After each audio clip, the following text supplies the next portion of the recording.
Ladies and gentlemen, for the first time in almost 2 weeks, we are live, and welcome for today's Andy's Frozen Custard 300 at the Texas Motor Speedway for our live commentary NASCAR Xfinity Series coverage. It is the second playoff race out of 7, which means we have just 6 races remaining on the 2023 Xfinity Series schedule, and today we've got an action-packed one with majority of the playoff field starting in the top dozen for today's race. Be sure to hit that like button, subscribe for more daily NASCAR content on the road to 5,000 subscribers, trying to get there before the end of the season here in about a month and a half's time. As for hitting the like button, our goal today, as usual for these Xfinity or Truck Series live streams, is to get to 100, and we were at 12 before the stream even started, so appreciate that, everybody. Thanks for tuning in. Of course, we had no live commentary streams last week as I was in Bristol for the race weekend events. You can check out the Xfinity and Cup Series race highlights from last week's race at Bristol under the lights on the channel if you haven't already. But if we're talking about today's race with this NASCAR Xfinity Series schedule, as we mentioned, it is a tight playoff race right now, and here are the point standings coming into today's action. 200 laps, 300 miles, first and foremost, is the scheduled distance for the race, and Justin Allgaier, who won at Bristol a week ago, is locked into the round of 8 of the playoffs with that said win. As for the drivers on points right now, John Hunter Nemechek had the most points last week of no winner in the round, so he is a full race ahead of the cutoff line right now, plus 65 points, and could actually clinch himself without a win today into the round of 8 if he scores quite a few stage points and race finishing points. Cole Custer is 39 points to the good to begin today's race, 21 points to the good for Austin Hill, who was the regular season champion, 18 points to the good for Chandler Smith, Daniel Hemrick plus 12 after a runner-up finish a week ago at Bristol, Sammy Smith plus 5 points, and Sheldon Creed is the final driver above the cutoff line at plus 4. Jeb Burton, who won Talladega to get into the playoffs, came in as the number 12 seed, and he has shown up here after having a pretty solid run last weekend, scoring a lot of stage points. Didn't get a great finish at Bristol, but stayed out of trouble, and he is now only 4 points below the cutoff line coming into Texas. Sam Mayer is going to be 14 points below the cutoff line as he had a DNF a week ago, and Parker Kligerman minus 22, who also had some mechanical issues. 24 points to the negative for Josh Berry, who is actually 12th of the 12 drivers in points after our first playoff race of the season. So that is the point standings outlook. Now time to look at today's starting lineup for the Andy's Frozen Custard 300. Justin Allgaier going to be on the pole here for this one. Going to try to go back-to-back to kickstart his playoff and championship run. Trevor Bayne, making his third start of the season, will be on the outside of the front row in the 19 car for the Owners Playoffs today, trying to get that driver into the next round with a win. That team, I should say, into the next round with a win. Cole Custer and Josh Berry is going to be at road number 2. Berry needs that bounce-back performance, again sitting last of the current 12 playoff drivers in the standings. Austin Hill, Sam Mayer in row 3. Hill wrecked at the Bristol night race a week ago, looking to make all the laps here today to put himself in a good position to at least advance to the next round at the Roval next week. Parker Kligerman and Brandon Jones will be at row 4. Tough season continues for Jones, another DNF a week ago at Bristol. Chandler Smith and Riley Herbst will be in row number 5. Remember, Herbst was that first driver to miss out on the cutoff line for points. Still looking for his first career Xfinity Series win. John Hunter Nemechek and Kyle Weatherman will be in row 6 for this one. Nemechek scored a lot of points in that first race of the round and had the most momentum coming into the playoffs, but did not get the win last week. We'll see if he can get the win here at a track he's won at multiple times in the Xfinity Series here today. In row number 7, it's going to be Daniel Hemrick and Jeremy Clements. Hemrick, the second to last qualifying driver inside the cutoff line. Jeremy Clements and Sammy Smith will be, Clements again in the outside of row 7. Sammy Smith and Kaz Grala going to be in row 8. Now Smith ran fairly decent at Bristol, at least stayed out of trouble for most of the going, which was big in him being above the cutoff line to start this race today. Ryan Sieg, Parker Retzlaff will be in row 9. Kyle Sieg and Sage Karam in row 10. Brennan Poole and Brett Moffitt, the former Truck Series champion, on row 11. Josh Williams, Sheldon Creed in row 12. Creed's been very fast on the intermediate tracks this season, but did not qualify particularly well this morning, so he's starting in the back half of the field. Dawson Cram, Daniel Dye in row 13, Joey Gase, Jeb Burton in row 14. Burton will be the furthest back starting driver of any of the 12 playoff drivers today. Patrick Emerly and Ryan Ellis will be in row 15. Behind them in row 16 is J.J. Yaley and David Starr. Anthony Alfredo with Jeffrey Earnhardt in row 17. Joe Graff Jr., Parker Chase in row 18. And rounding out the field today will be C.J. McLaughlin and Lane Riggs making his first career Xfinity start for colleague racing in the 11 car in row 19. So that's going to round out the starting lineup for today's field.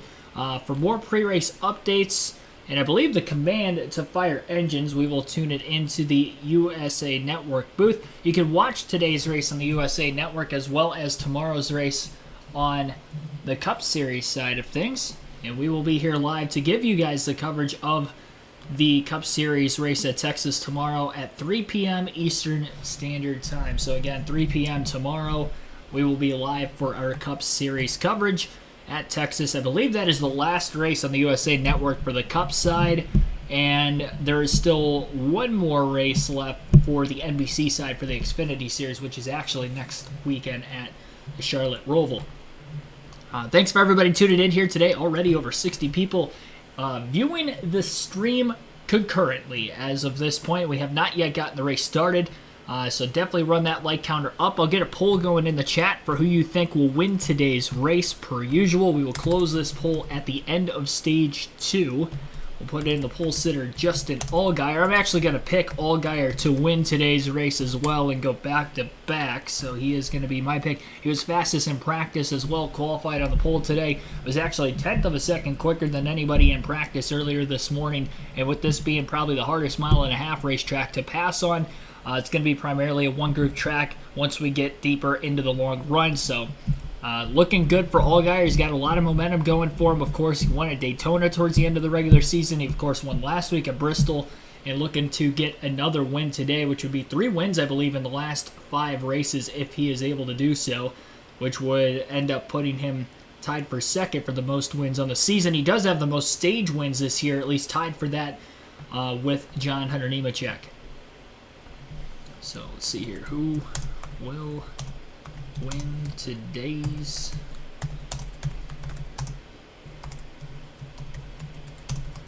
series race? Texas. So we'll get Justin Allgaier in there. I'll put John Hunter Nemechek only because he was the odds-on favorite, at least before qualifying. I don't know what it is post-qualifying. Actually, I had to pick my car up today. I put a community tab post of what that whole ordeal was, so that's why we didn't stream it all. Of course, when I came back on Monday, I was supposed to be back Sunday. Didn't get back till about Monday night.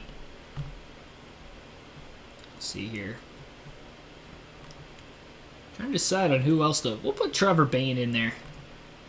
He's been having some good runs from a speed standpoint in the 19 so far. So we'll go Justin Allgaier, John Hunter Nemechek, Trevor Bayne. And then you can vote for other if you don't think either one of those 3 will win. Patty Rundy Creations, Terry Lewis, Regine Huddleston, Kyle Lance, Sharitha Cooper, Wade Selinsky, Billy Kramer, and others. Welcome into the stream. You guys are the first down in the chat, so appreciate you guys tuning in. Again, at the end of Stage 2, we will close that poll. They are just firing engines right now at the Texas Motor Speedway. Very, very scorching hot weekend. 99 degrees at the Texas Motor Speedway today with a feel-like temperature of 107. I checked the weather for tomorrow's race, even warmer. Feel-like temperatures will be over 110 for tomorrow's afternoon Cup race at Texas. And the air temp, I believe, at 101 is going to be the high. Right in the heat of the day, too. The race is going to be starting at about 2 p.m. local time, so it is going to be very, very warm for those fans in the stands this weekend, so hopefully they drink a lot of water, stay safe, and it'll be even warmer inside those race cars. We'll obviously get to look at the gauges on some of the in-car cams throughout the course of both today's race and tomorrow's just to see exactly how warm it will be because these guys are going to have to tough it out. For the Cup guys, maybe a little lucky that it is a 400-mile race at Texas. It'll be the first ever 400-mile race at the Texas Motor Speedway.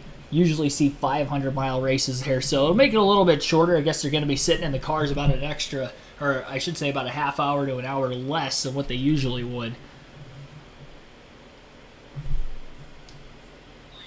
franchisees and business partners supporting nearly 150 stores nationwide. Man, we're so excited to be here. From all of us at Andy's since 1986. Welcome to the Andy's Frozen Custard 300 at Texas Motor Speedway. We'd like to extend a special welcome to all of our U.S. military veterans, including the 100 active duty military veterans and their former families that Andy's is hosting today. Drivers, start your engines! How about a handle, Heavy? Okay, Cole. Whenever you're ready, here you can fire up. Every racetrack has a signature to it. This one at Texas Motor Speedway is right here in turn 1. This corner is flat and it is wide. You're leaving turn 4 with tons of banking, a lot of speed. When you enter this corner, it does not have the banking. It does not make the grip. So if you underdrive it, you're super slow. If you overdrive it, you're wrecked. It is a big compromise here, Junior, but that is not the only challenge at this end of the racetrack. That's right, you mentioned it. If you underdrive the car, you're going to stay right down here on the bottom of the racetrack. If you overdrive it, you're getting up off the bottom. We've seen cars spinning out, getting loose up off the bottom groove all day long. It's going to create a lot of challenges for the drivers. Since this reconfiguration, this has been the hardest part of the racetrack. And then you got to funnel off of turn 2. It gets really narrow. A lot of guys getting into the fence off of turn 2 as you lose the banking of the corner before the corner ends. It's going to create a lot of problems. When we come back, though, we're going to have the green flag, the start of the race, coming up next. Just minutes away from the drop of the green flag for today's Xfinity Series race at Texas. We've gone through all the pre-race stuff as of this point. Already in the poll, we got 15 votes. Justin Allgaier leading the way at 40%, 33% for John Hunter Nemechek, 7% for Trevor Bayne, and other at 20% is third in the voting polls so far. So, of course, again, you guys have until the end of Stage 2 to vote there. Joe C., John David, also welcome into the stream. I know Heat, even bring it as young toll. Yeah, this is, it's going to be a scorcher today at the racetrack.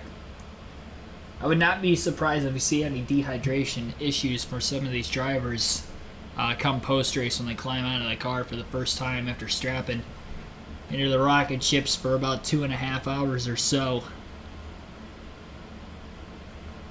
It's definitely going to be attrition, whether it's because of incidental issues on the racetrack and or the heat. Hardest time with the heat is probably going to be right now while they're just sitting in their cars waiting for them to fire off of pit lane here.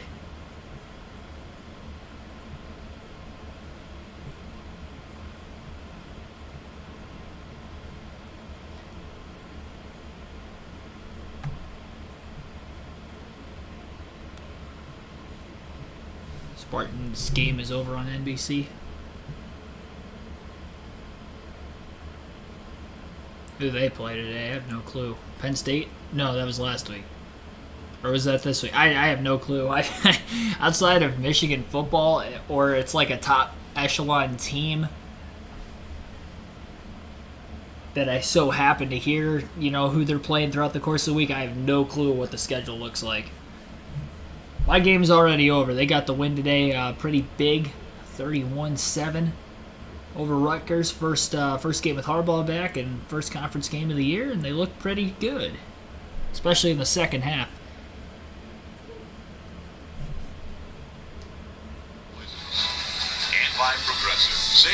Mark Witkowski, thanks for tuning in also. Visit Progressive.com.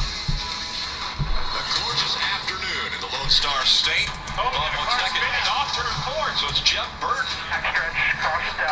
And a couple cars involved. And we're done. Chastain comes down the racetrack, then they all get crowded up. Oh, we got cars sideways. Close that gap in front of me to the bottom. Oh, he's loose! He's in the wall. Hard into the wall. Wow. Another big melee. He's going to have one chance as they come out of turn 4. He goes by Noah. Harrison Burton's going to win at Texas. I've never driven anything harder than that last corner in my life. Got Hunter Nemechek wins at Texas. Yeah, thank you guys. Had to win to prove to myself that I can do this. I wanted to get back to victory lane. Playoffs in Texas, but there are spoilers out there on the racetrack, and we want to chat with one of them, the driver of the 19, Trevor Bayne. Let's try to dial him up here. Hey, Trevor, it's Latour and the guys in the booth. You got a copy? Yes, sir, I got them. Well, man, I know you got a big task ahead of you, but let's go back. 2011, your first Xfinity Series win was here at Texas. Now you're behind the wheel of this Joe Gibbs Toyota, that interstate battery scheme. What's the emotion here on the pace laps with a chance to go to victory lane again? Man, it's so surreal to be here with interstate batteries. I grew up watching NASCAR, a 5-year-old, getting my picture taken with Bobby Labonte when he drove this scheme. So it's just awesome that they allowed me to be the driver when they could have picked anybody. They had me come driving, and that's special to me. As you know, this track's a lot different than it was in 2011. I did get to run here a couple times in Cup, so just trying to use that experience to go beat my buddy, the 7 car beside me, because he's batting 1,000 this year when I run. Well, let's talk about that challenge. It is different, a flat 1 and 2, a bank 3 and 4. Explain to the fans, what's the key to being great today? Yeah, you know, you kind of fight the car on one end or the other. 3 and 4 seems to be where the speed is made up. We struggled a little bit in practice getting in down there, but there's a lot of options as a driver that you can change with the brake and the gas as you load up into 3. So just a lot of throttle time down there. 1 and 2, you got to be able to arc it enough and not get free, but you definitely don't want to get in that resistance. This restart here will be interesting to see how 2 wide works for the first time this weekend. Well, we appreciate you taking time for us and the fans, and I'll tell you, on behalf of everybody up here, we're excited to see you back behind the wheel. Good luck. We'd love to see you go back to victory lane. Thank you, guys. I hope you're using those rear view cameras today, mostly. Sorry. All right, want to take a look at today's starting grid brought to you by Andy's Frozen Custard. We just heard Trevor Bayne talking about the 7 will be next to him. Those 2 start up front. Then it's playoff drivers, Custard, Berry, Austin Hill, Sam Mayer, Kligerman. Chandler Smith, he's going to have to go to the back. They had to make an unapproved adjustment. Yeah, and we're going to talk a lot about the playoff drivers as we head into the second race of their first round. There's some more with Nemechek, Hemrick, and Sammy Smith, but so many other stories. Jeremy Clements, Ryan C., Parker Retzlaff back there in row 9. Sage ran an IndyCar race here back in 2015, so he's got to get to experience Texas in a whole different way. A little further back, you see Sheldon Creed. He's in row 12. Jeff Burton back there in row 14. I think Brad said he thinks Jeff Burton's got a chance to win here. I don't think that's a crazy prediction. This race always leads to chaos. That might just be what Jeff Burton needs to kind of get through that chaos and score the points. So can Sam Mayer, in that number 1, hoping to get a win so he can advance to the next round. Can Sam Mayer win here, Kim? Well, Rick, Sam scored 2 wins in the last 8 races, but the last 2 weeks, Sam has ended his days with accidents. So how do they turn things around this weekend? Sam gave me a sports analogy. He said this weekend they are just trying to play the equivalent of par golf. He told me they need to get what they can get, no more, no less. The main goal being do not overreach, looking for more and putting themselves in a risky situation. With the chaos we've seen at Texas before, Sam said if they can survive until the end of this race day, they will be in a good position for the final race of this round at the Roval. Speaking of the Roval, that was a track that they didn't really want to count on for Chandler Smith because he's never seen it before. They want to make A here today, just 18 points above the cut line coming in. But you already heard it mentioned to the rear for an unapproved adjustment. It was an oil line O-ring. You can't feed the engine with a leaky line, and so they had to change that O-ring, get that fixed up so that it doesn't leak. And Chandler is now starting from the back with a much bigger task today, a day they need, Marty.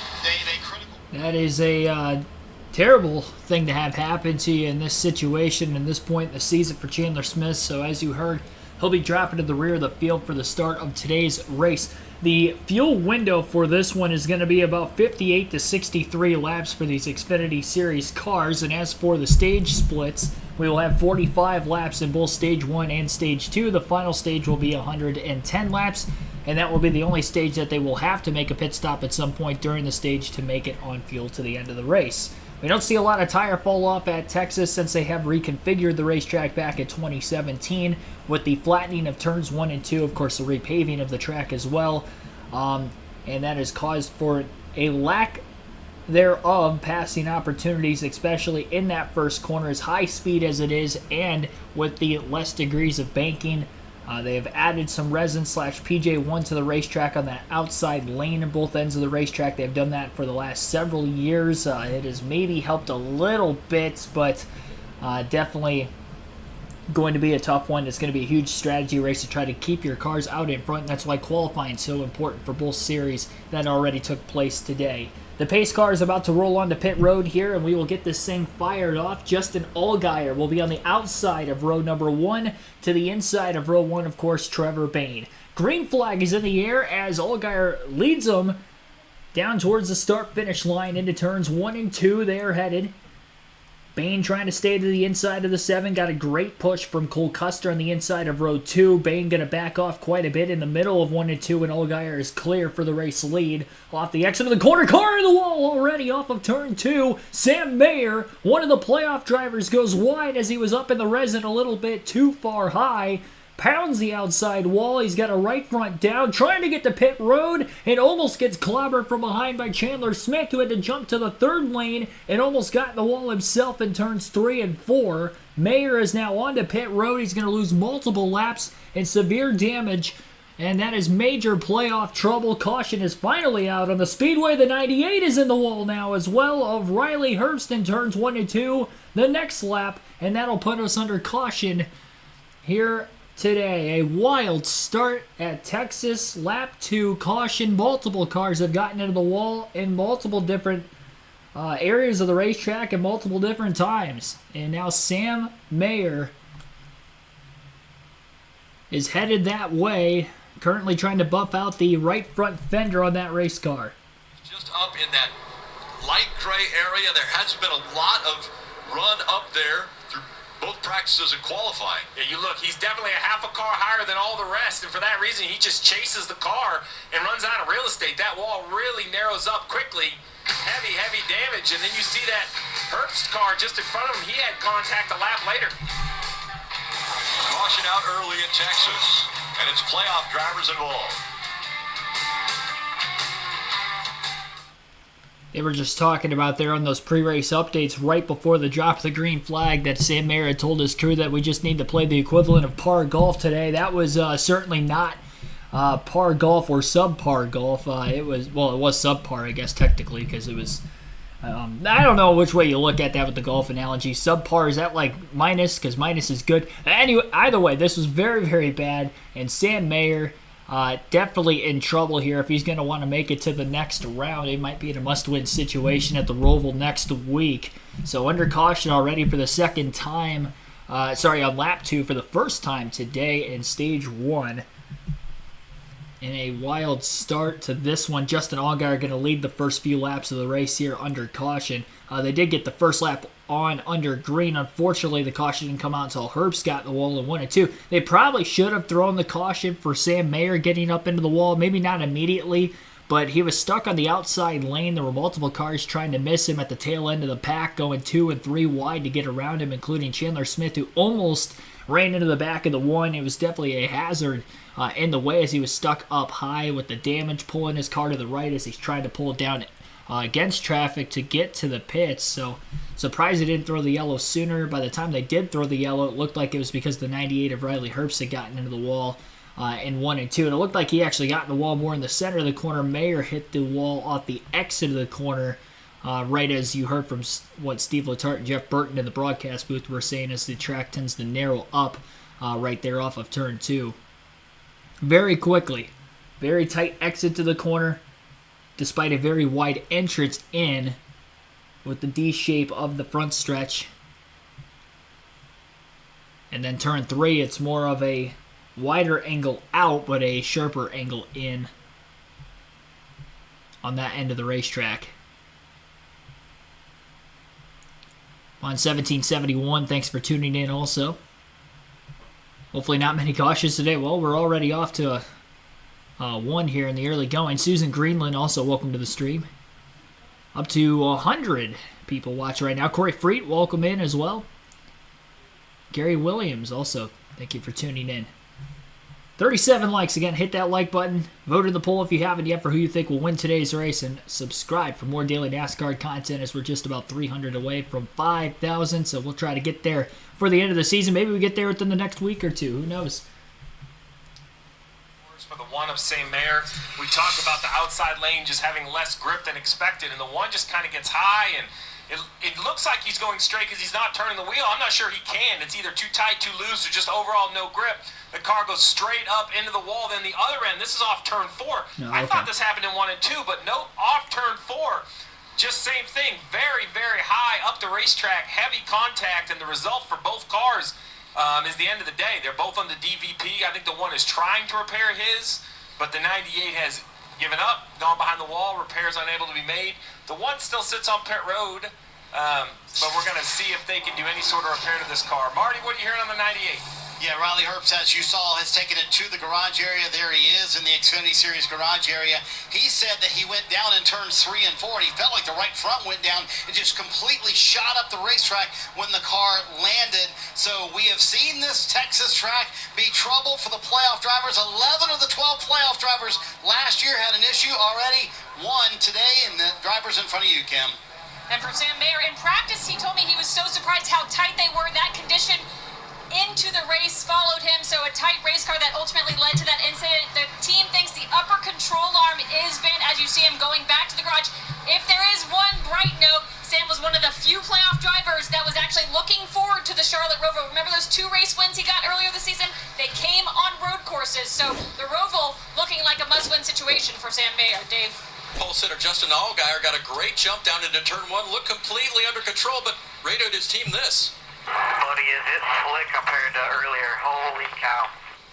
Holy cow. Allgaier with a nice job driving it fast through 1 and 2, but that got all of their attention that time, and most drivers want to know what exactly happened to Sam, so I don't do the same thing. Spotters are going to be telling the drivers what they saw, the line that he was running. We have to remember that when practice and qualifying happened earlier this morning, I mean, the track temperature was I was way about to colder, mention that. Dale Jr. and the beat me track has to gotten it. hotter, but I believe that it is slicker outside of that bottom groove, worse than it's ever been. It's always been treacherous, Jeff, but today, I mean, right now, practice was 115 track temp, 135 now. So I believe that, obviously the track is going to have a lot less grip. Now, what do you do for the choose? A lot of guys are going to be wanting that bottom groove. Some will have to take the risk and go to that outside because there'll be so many spots to gain from it. Yeah, typically on a mile and a half, you'll see drivers wanting to pick the outside to be able to get on the outside of the guy entering the corner and take air off the car and get grip off that bottom car. But today, I think if you're Allgaier, you're going to want to pick the bottom. You know what's happened to these other guys. You know how slick it is. You just cannot put yourself in that position. So we're seeing the choose right there. A lot of the cars in the top 10 taking that bottom groove. The other cars choosing the outside, taking the advantage of gaining the spots. Now, if I'm a spotter or a driver, I'm thinking if I'm going to this top side of the racetrack, I've got to run the inside car really tight to be able to stay somewhat in the grip in the bottom groove, the lower groove of the racetrack. I've got to really pinch the car on the bottom low and against the apron, but that does put you at a very big risk of that car on the bottom getting loose, sliding up the track into your door and taking you both out. 6 laps complete, 2 cars already out of the race. Riley Herbst and Sam Mayer. Again, Sam Mayer, a playoff driver, being scored right now 32 points below the cut line. 12th overall in the playoff standings of the 12 drivers. So more than likely a must-win situation for Sam Mayer when he goes to the Roval, the final race of the round of 12. And now getting ready for a restart. And all the drivers very aware that the bottom line is the preferred line, and you don't want to get too far out of it. Allgaier from the outside lane on that initial start, despite getting to the lead, decides to take the bottom where there is going to be more overall grip. Green flag is back in the air for the second time today. Allgaier gets a launch. Cole Custard will push him into the first turn, just as he did with the 19 car in the last restart. 3 wide, Josh Berry going underneath the 48 of Parker Kligerman, now down to double file most of the way through the pack very quickly. Field exits off of turn 2, this time as low as it can go, as nobody ends up against the wall. Trevor Baynes still stuck on the top of the racetrack and is going backwards, falling from the outside of row 1 back to 4th before he files himself back in line now off the exit of turn 4. Allgaier leads once again. Cole Custard second. Third place, Austin Hill at the start-finish line as we complete our first green flag lap of the day, because I guess that caution came out before the leaders got to the green under, or I should say to the start-finish line under green on that initial lap of the race. Herbst again got in the wall off turn 4, not in the middle of 1 and 2, as you heard Steve Letarte say during the caution flag period. Quickly single file all the way through the field for the most part now on just the second lap following the restart. Nobody wanting to take any risks for the moment, at least until they get a good feel for the car on the hotter, slicker racetrack than what these drivers were dealing with earlier this morning. 31 of Parker Retzlaff has to move up off the bottom lane of the racetrack as the 39 of Ryan Sieg will get underneath him. They're battling for position right now in P12. 12 and 13 is where they run. Sieg will make the pass into 3 and 4. Unfortunately for the 31, he's still stuck on the outside lane through 3 and 4 and now has to deal with the 91 of Kyle Weatherman trying to get around him. It's going to be much harder for those drivers who did not qualify particularly well. Car in the grass on the front stretch. Caution is out again. And it looks like there's damage with the 11 car as well there. Of course, the 11 is being driven by Lane Riggs, son of Scott Riggs, former NASCAR Cup Series driver. Back in the day for Evernham. Ran the 10 car. Riggs in his first career Xfinity start today is impressed in just the few truck starts he's made in his career. The 18-year-old, though, with heavy damage to the back of his race car, and we have just our second caution on just the 11th lap of today's race. I think in this situation he was trying to avoid what we're seeing right here, the 38 car up the racetrack into the left rear quarter panel, the 53 into the wall. Both cars made contact and then down through the grass. So caution 2 has come out here in Texas, and that wall has caught another car. Hot, slick racetrack with these cars not having a lot of downforce has created many handling difficulties in the early laps of this afternoon's race. And as a result of that, it looks like Patrick Emerley in the 53, who got up into the wall pretty hard, was because of the contact from underneath and with Joe Graff Jr. They were side by side. Not sure exactly what position they were running in at the time. I probably guessed between like 28th and 31st because Riggs is in 31st and he got a piece of the incident as well. They would have been running just a little bit ahead of him. Riggs ended up having the back bumper cover taken off of his race car after the 53 hit the wall, came back down the track. Before he entered the grass, he ended up clipping the 11, unfortunately. So Riggs involved in that, as well as Joe Graff Jr. and Patrick Emerley. So a 3-car incident there, bringing out another caution. Both Riley Herbst and Sam Mayer are out of the race after their opening lap incident. Mayer will end up with a last place finish. Herbst was able to run another lap or two on the racetrack before Mayer had pulled into the garage, so he'll be scored 37th, Mayer 38th.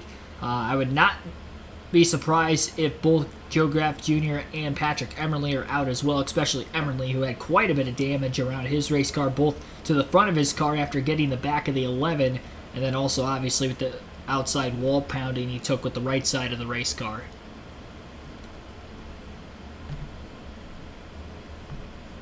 Just goes to show you can't run single file here. Not so much because it's so, I mean, a little bit of the reason is because it is hard to run the outside and make a pass up there on this racetrack. That we know of, but another reason is just because of how slick the racetrack is. Again, this is I think the warmest Texas Motor Speedway race on record. We've had some warm ones here, but again, air temp 99 degrees, as you heard. Track temp 136 degrees. I think the feel-like temperature, again, was 107 when I checked it right before the start of this live stream, so it is a scorcher today at Texas Motor Speedway. And this is the only race here this season, too. We're used to seeing 2 races here for every series, but now it's just 1 for every series. The trucks ran here back in the spring. And then, of course, the Xfinity and Cup Series this weekend, so there's less data to go off of just this year overall. And obviously, as Dale Jr. mentioned on the broadcast, practice and qualifying was ran in the morning. Much cooler track temps than what we have here in the heat of the afternoon. The 38 of Joe Graff Jr. and the 53 of Patrick Emerling. So 38's up the racetrack a little bit, and he's just kind of chasing the race car. I don't know if there's real contact or not, but it is enough of a disturbance. Right here, we'll see. If it wasn't contact, there's some contact just a little bit there in the left rear quarter panel, but it's enough to get this 53 out of shape. They're both up in the dirty part of the racetrack, right? You see Lane Riggs just trying to avoid and just going through right there. He tears the tailpiece off the car. I'm not sure how much damage was done to the to the front splitter of that race car. That grass down in the infield on the front straightaway here does a bunch of damage to these Xfinity cars when their splitters dig in. Well, this isn't out of the norm for Texas, because Texas has the most cautions by track. If we look back since 2017 in 12 races, 111 cautions in those 12 races. And it kind of happens just like we're seeing here, which is a average rash out of to be yellows, 11 either from a race slick if I do my math racetrack or correctly. aggression or all of the above. And then once they settle in, we'll get these spurts of less long than green flag runs. And then once that goes away, it's chaos again for a few restarts until they get it figured out. Yeah, this just isn't a normal mile and a half. You know, it just, every racetrack has a different personality. We talked about it out there on the racetrack. We showed why turn 1 is such a challenge. And then 3 and 4, you know, you just go through there and you feel like Superman. You have so much grip compared to 1 and 2. And then when the car steps out, it comes around quickly. It's just an extremely challenging racetrack. And it's you know, it's put on some great races. It's put on some very entertaining races. It's been fun to watch the last few races here. And what I liked about it as a driver is that it was hard. It put you in a position where you had to make compromises. Your entry speed, when you could go back to the throttle, and that's, as a race car driver, that's what you want. You want it to be a challenge. You want it to be slick. And this racetrack is certainly both of those things. It was a little too challenging early on for Riley Herbst. He's out of the infield care center, and Kim's with him. That's right, Rick said he slid up the track. So walk us through what happened out there, Riley. Yeah, on the pace laps, I was warming up the tires pretty aggressively, and I just felt like we were starting on super low pressures. I felt like that just because of how much flop I had in the sidewalls and the tire. I landed in turn 3, and it just went down on the right front tire, and I tried to chase it up, and I thought I saved it, slowed it down enough. But when I continued to chase it, I obviously ran out of real estate. So extremely disappointed. I should have learned from the pace laps and probably pitted before green, so I could have had a chance to race this. So we'll see what happens. I don't know. This is just a frustrating year for sure, and we'll go to the Roval and try to go compete for a win. So unfortunate for Riley Herbst. There's a lot of cars, every car in both the Xfinity Series and the Cup Series, that have the Sherry Pollock's ribbon on it, and heavy hearts this week as we lost Sherry on Sunday to ovarian cancer, only 44 years old. I think everybody wants to make a difference in the world, and no question, Sherry Pollock's has made this world a better place. Longtime partner of Martin Truex Jr. She helped start the Martin Truex Jr. Foundation, as well as Sherry Strong, helping childhood cancer and ovarian cancer sufferers for her life. She's just been amazing. She was amazing. They raised over $10 million through their efforts. But again, heavy hearts as we lost Sherry on Sunday.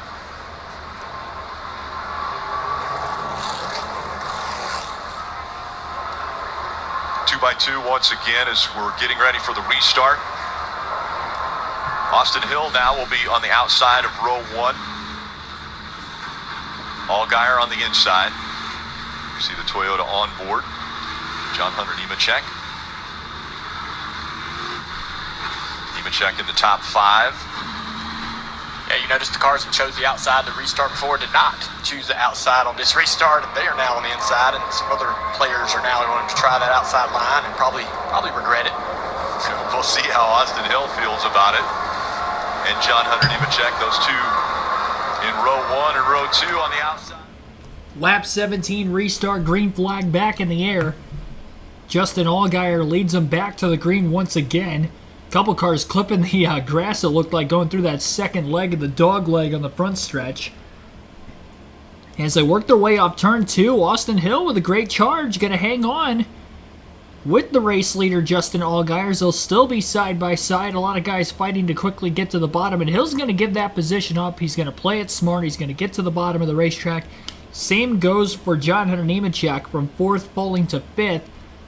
A couple other cars further back in the field still side by side as they try to get situated. A lot less quickly than what they did on the prior restart. Brandon Jones just ahead of his teammate Josh Berry. Parker Kligerman underneath the 8 car. And they'll be able to make it off turn 2. We'll see if they'll continue to battle into 3 and 4. Barry wants to give up the spot to quickly get to the bottom, but again, as he does so, he can't get down quick enough. And has another car underneath him. This time it's Kaz Gralla in the 26. And now he is going to be clear off the exit of the corner on the 26 car. One car clips the grass before heading into turn 1. That is the 10 of Daniel Hemrick, and I think he's got a right front tire down, maybe a left front tire. Something is not right with that race car. He is very slow off of turn 2. Another error from a playoff driver in the early laps of today's race. It is the left front tire that is down on Hemrick's race car. We continue to stay green as he has to limp his car back to pit road. Similar to that of Sam Mayer earlier, and I don't think he's going to be able to get down onto pit road this time. He is not. He's going to have to make it another lap, so we'll see if that left front tire comes apart. That potentially brings out another caution. He clipped the grass as they were working their way to the next corner. He just mistimed where the apex was, causing damage to the splitter, and as it dug the splitter in, it ended up bashing up the left front fender just enough that created a tire rub, and now he's got a left front tire going down, it looks like, and he's definitely going to have to bring that car to pit road. It will make it. Will continue to stay green. And actually, it looks like he's going to stay out another lap. So, surprisingly here, Daniel Hemrick does not hit pit road. And this is going to knock him below the cutoff line along with Sam Mayer. For drivers who started below the cutoff line today, like a Jeb Burton, who is now +4 all of a sudden, and Josh Berry, who was -24 coming into the day, now only 5 points below the cutoff line as he sits in the top 10 in 8th place.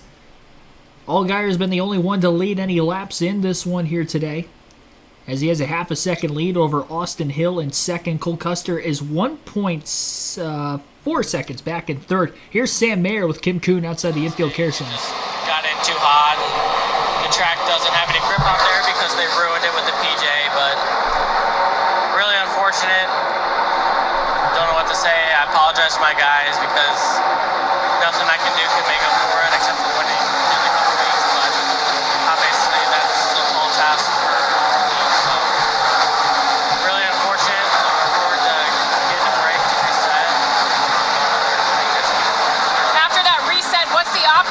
level as you head to the Roval, knowing you have 2 wins on road courses? Yeah, I mean, they're going to have to make something happen, and our backs are against the wall. Backs are against the wall. That was a disappointing Sam Mayer following his early crash on lap 1 in this race. There's 2 good sides to this one, as Kim Kuhn mentioned, and of course the broadcast booth has already mentioned. Mayer's only 2 wins this season have come on road courses, so he's in a must-win situation at the Roval. That is a track he definitely can win at. And the other good thing is that he doesn't have to sit in the Texas heat for another 2.5 hours. He can get in the air conditioning and head on his way home. Allgaier pulling out to about a 0.7 of a second lead now. And Cole Custer back to 2.1 seconds off the lead in third once again.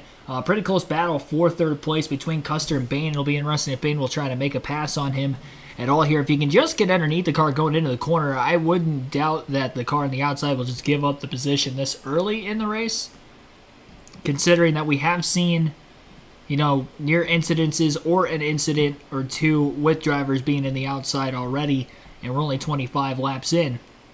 Chandler Smith, who's in a dire straits situation to try to get some stage points here in stage 1, going to drive it in really deep as he is able to clear a 3-wide pass made there on the 31 and the 91, and Smith is already gone from the rear of the field to 12th, gaining 23 positions since the start of the race, and we haven't really had that many green flag laps, so very impressive from him. His teammate Lane Riggs in the 11 just coming out of the pits underneath them. They'll have fresher tires, getting more damage repaired there, as they just wanted to make sure they were going to clear the damaged vehicle policy clock before they brought the 11 back onto pit road. Riggs is currently 3 laps down, but on the racetrack already 4 drivers out of the race today in the first 26 laps.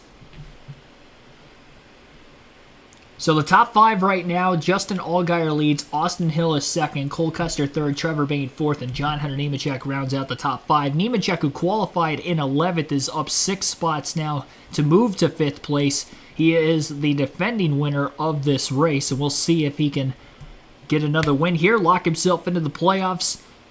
without having to worry about the Roval. The Xfinity Series is off next weekend as the Truck and the Cup Series head to Talladega. Back to one race a season at Dega for the Xfinity Series versus the last couple of seasons. They've been running 2 races there, but no playoff race for the Xfinity Series, so it'll be their last off week of the year, and then they will have 5 straight weeks of racing to end the season.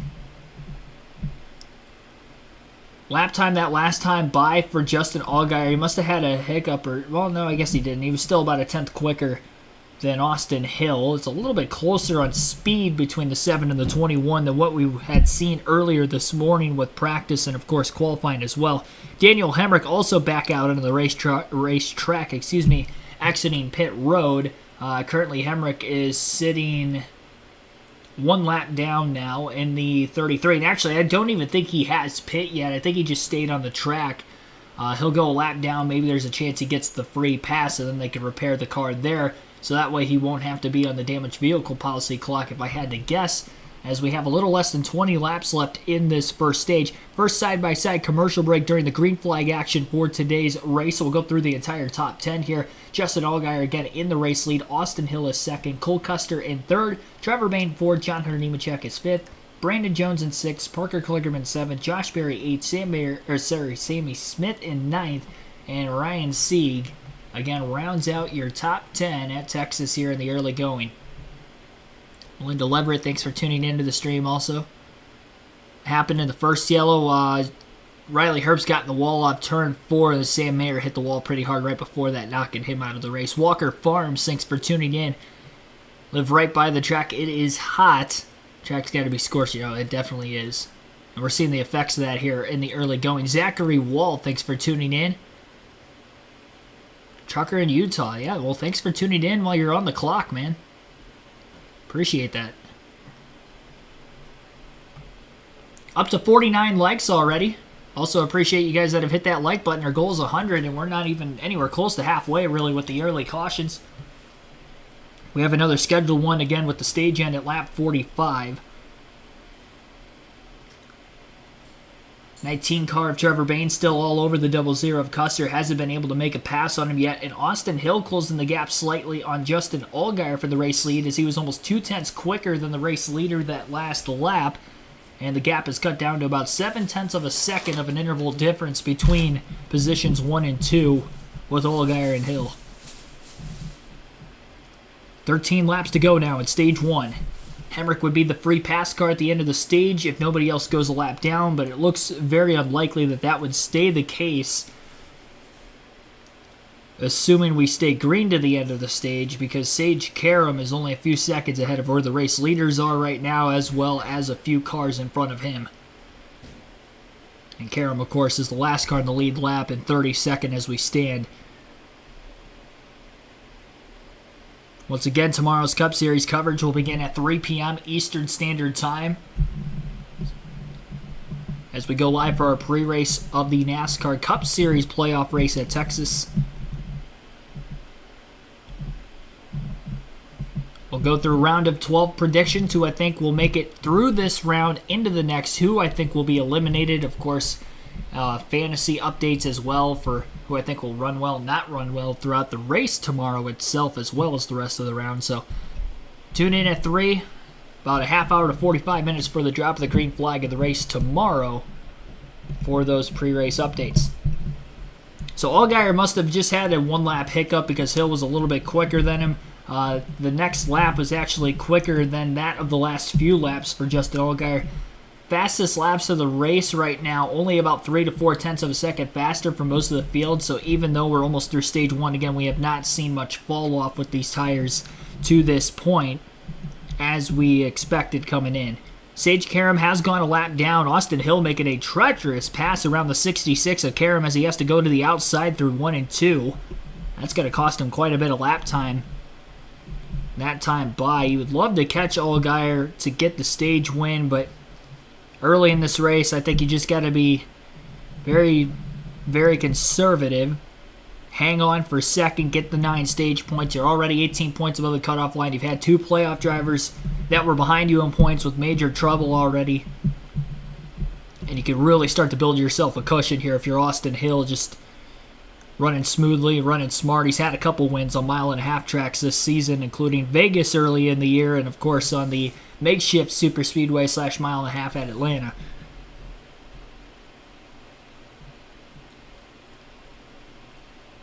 Cole Custer's still hanging on to third. He has separated away from Trevor Bayne just a bit. Bayne still remains in fourth, but is now about a full second behind him, and Nemechek closing in on his teammate in the 19 car as well.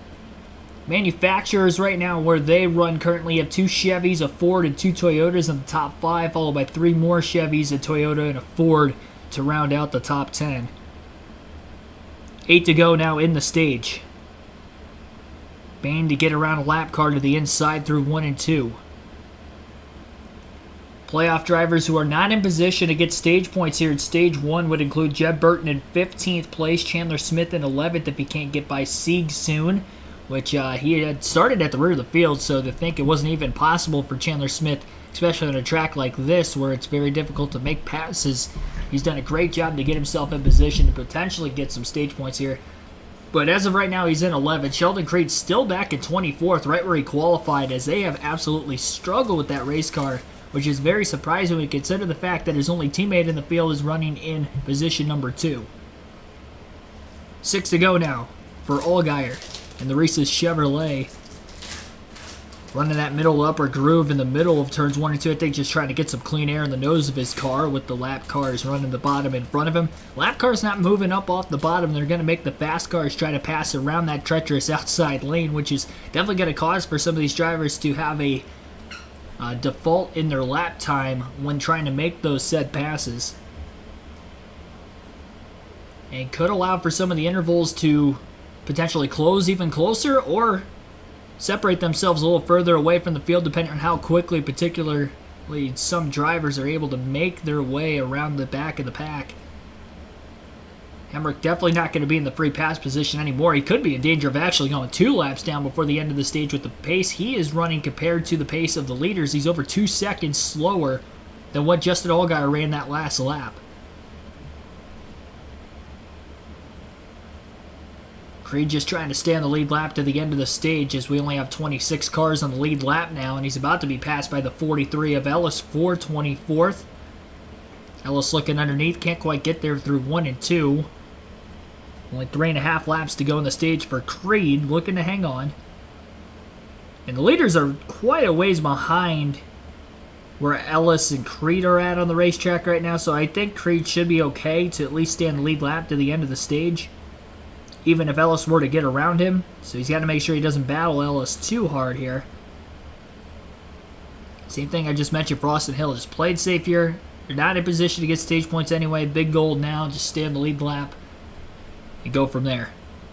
Try to make some massive swings adjustment-wise when these teams make their first pit stop of the day during the lap 45 break. Josh Berry under duress from Sammy Smith in the 18 car.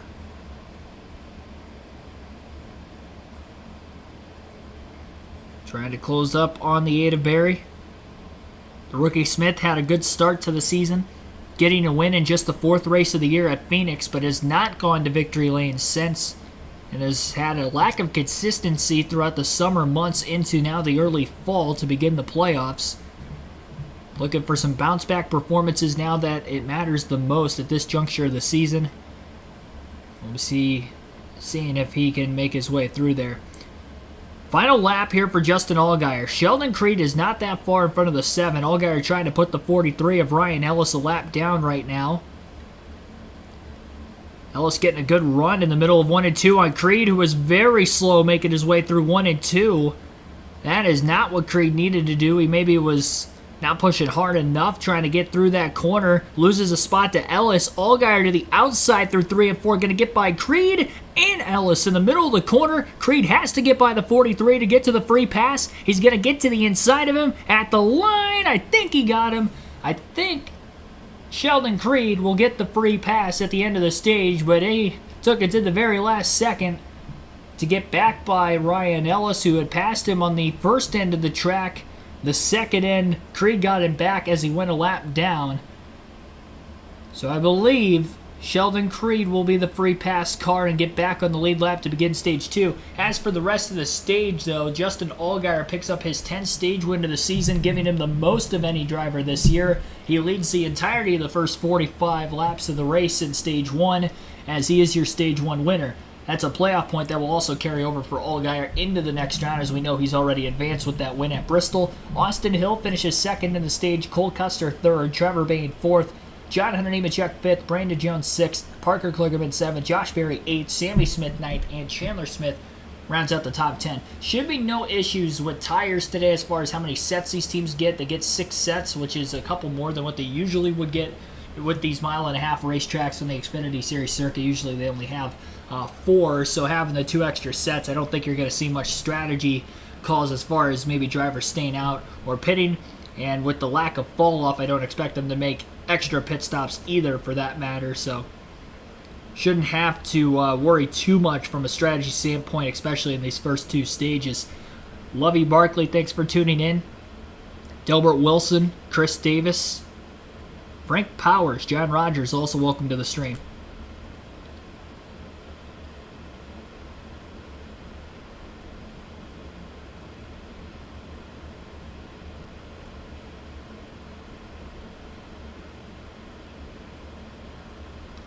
No, I just do the commentary. If I show the race, the stream will get taken down for copyright. So, for any new viewers just tuning in or have been watching the stream, appreciate you guys tuning in.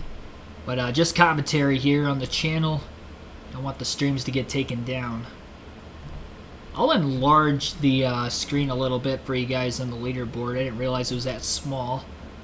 I had an update on OBS, which I think has been running things a little bit more smoothly today, not having the same issues we had when I was trying to stream NASCAR Thunder 04 before I left for Bristol last week. So should be good to go here the rest of today, I would have to imagine.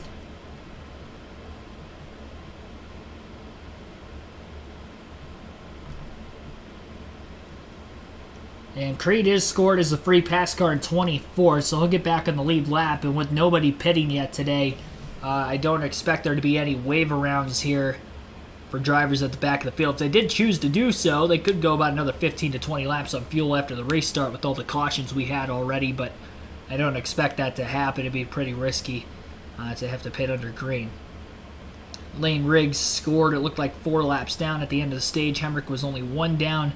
Quite a bit of damage to those 2 colleague cars in the early going today, and a good job by Chandler Smith to get inside the top 10 after starting in last place today. Was the only driver that had to drop to the tail of the field for the start of this race, and goes from the back to the top 10 to get a stage point there late on those closing laps in Stage 1. Leaders on pit road for the first time, led by Allgaier. Penalties total in the last 3 races here, 13 total in the prior 6.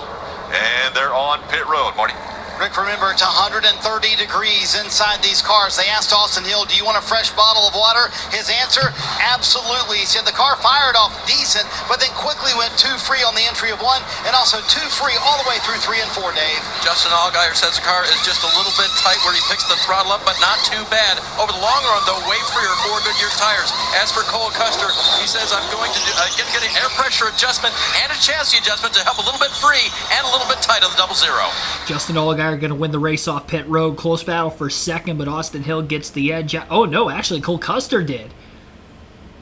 Pardon me there. Cole Custer gets second out of the pit lane. Biggest mover on pit road. Chandler Smith up 3 spots with the 4-tire stop there, passing Kligerman, Berry, and Sammy Smith in the running order. So Chandler up to 7th place after starting last in just the first 48 laps.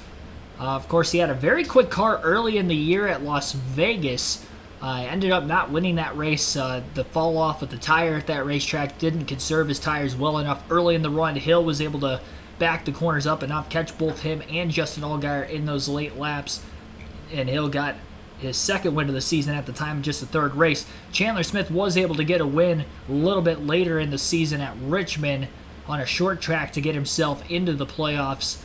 So he does have a win this season, just didn't come on the 1.5 miles. And Colleague Racing has struggled this season, not only from a speed standpoint, but on the 1.5 miles in particular, outside of that 3rd race of the year for Chandler Smith in particular. But here today, Smith showing a lot of speed and We'll have to see exactly how much speed is underneath the hood of that 16 car, because if he can get up towards the front of the field, it'll be interesting to see exactly how close he is with Allgaier, Hill, John Hunter Nemechek, and some of those other fast guys, again at the very front. Average race speed to this point, 105.010 miles per hour. The stage break is our third caution of the race total. And Allgaier, with winning the race off pit road, has now led the first 50 laps of the race today. Nobody has taken the lead from him yet after he had qualified on the pole.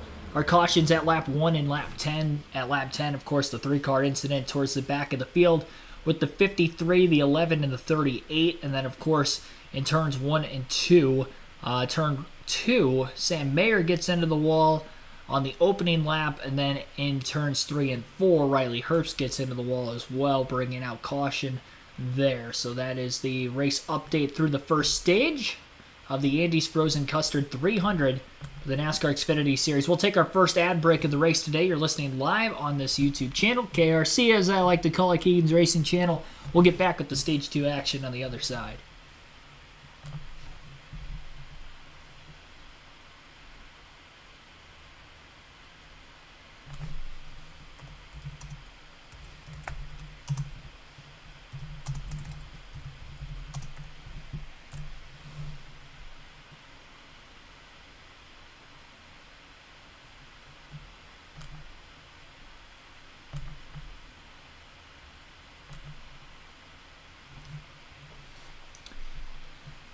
Alrighty.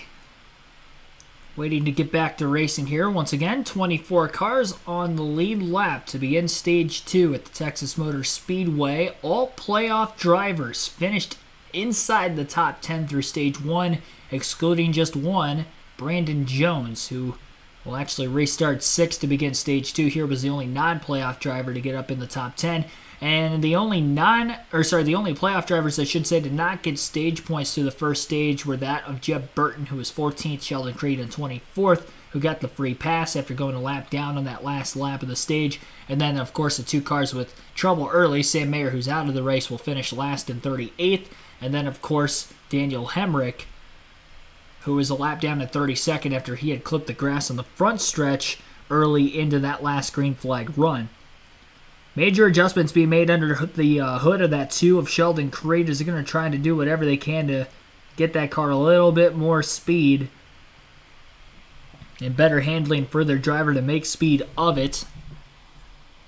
Creed by inches got that free pass on Ryan Ellis as they made their way off turn 4.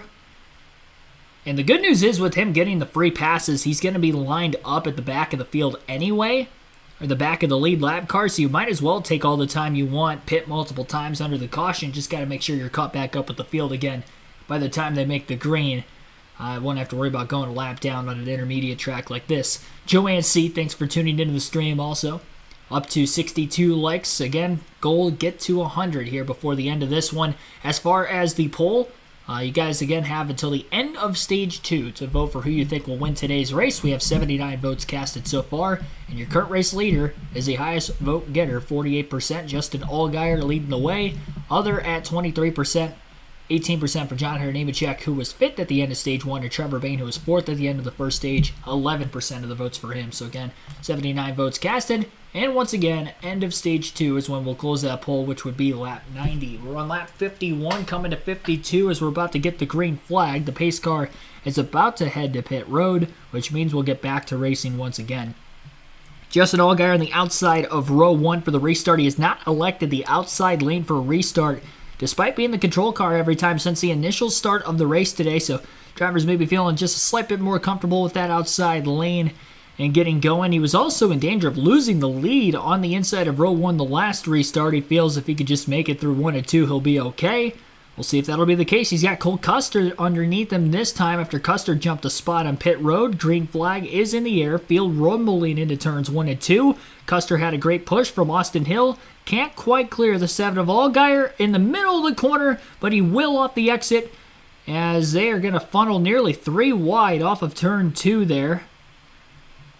Chandler Smith trying to find his way to the bottom. He cut to the top to get the apex into turns 3 and 4. He ended up having to enter a little bit wider than he wanted to and couldn't get the car to rotate all the way to the bottom and may lose another position with that being said as well. First lap led of this race today, that was not led by Justin Allgaier. Custard leading lap 53 after jumping to the lead on the restart. Allgaier went to the outside lane that time and it costed him, as it looked like there might have been somebody who ended up in the wall in turns 1 and 2 at the back of the pack. Couldn't tell exactly who it was, but somebody was angled in a very awkward manner in the middle of the corner. And we'll see how much speed Custard has. He was in third for the entirety of that first stage. Ran away from Trevor Bayne later in the run, but didn't seem to be quite as fast in the short run of things, so I'd imagine the two cars that have been running quicker lap times than him of Allgaier and Hill should be faster. We'll see if they can make their way by the 00. 10 laps, or sorry, the top 10, I should say, separated by less than 3 seconds, despite all running single file right now in this 1.5 mile racetrack, and despite the fact that we are now about 4 laps into this restart. Hill going to run the middle groove on it. Oh, and we got a car in the grass, and he's going to slam the inside pit wall extremely hard. That is a 6 of Brennan Poole. Caution flag is out. No safer barrier on that inside wall. It was a violent hit. The 35 is also stalled in the grass in the front stretch. A major impact. That looked very similar to that of Cody Ware's hit to that similar area of the racetrack in the Cup race at Texas last season. The entire splitter is shoved up underneath the front tires of the car. The window net is still up, as the AMR safety team is there on standby for Brennan Poole, who has impacted the inside pit wall extremely hard on the front stretch here at Texas Motor Speedway. We're under caution for the 4th time already today on just lap 57 of 200. Poole taking his time right now, and he looks to be getting out under his own power, which is a good sign. Hopefully he is able to walk to the safety car. Very vicious hit there for Brennan Poole at the end of that slide. A lot of fluids coming out from underneath his race car, and it'll be on the record headed to the garage shortly.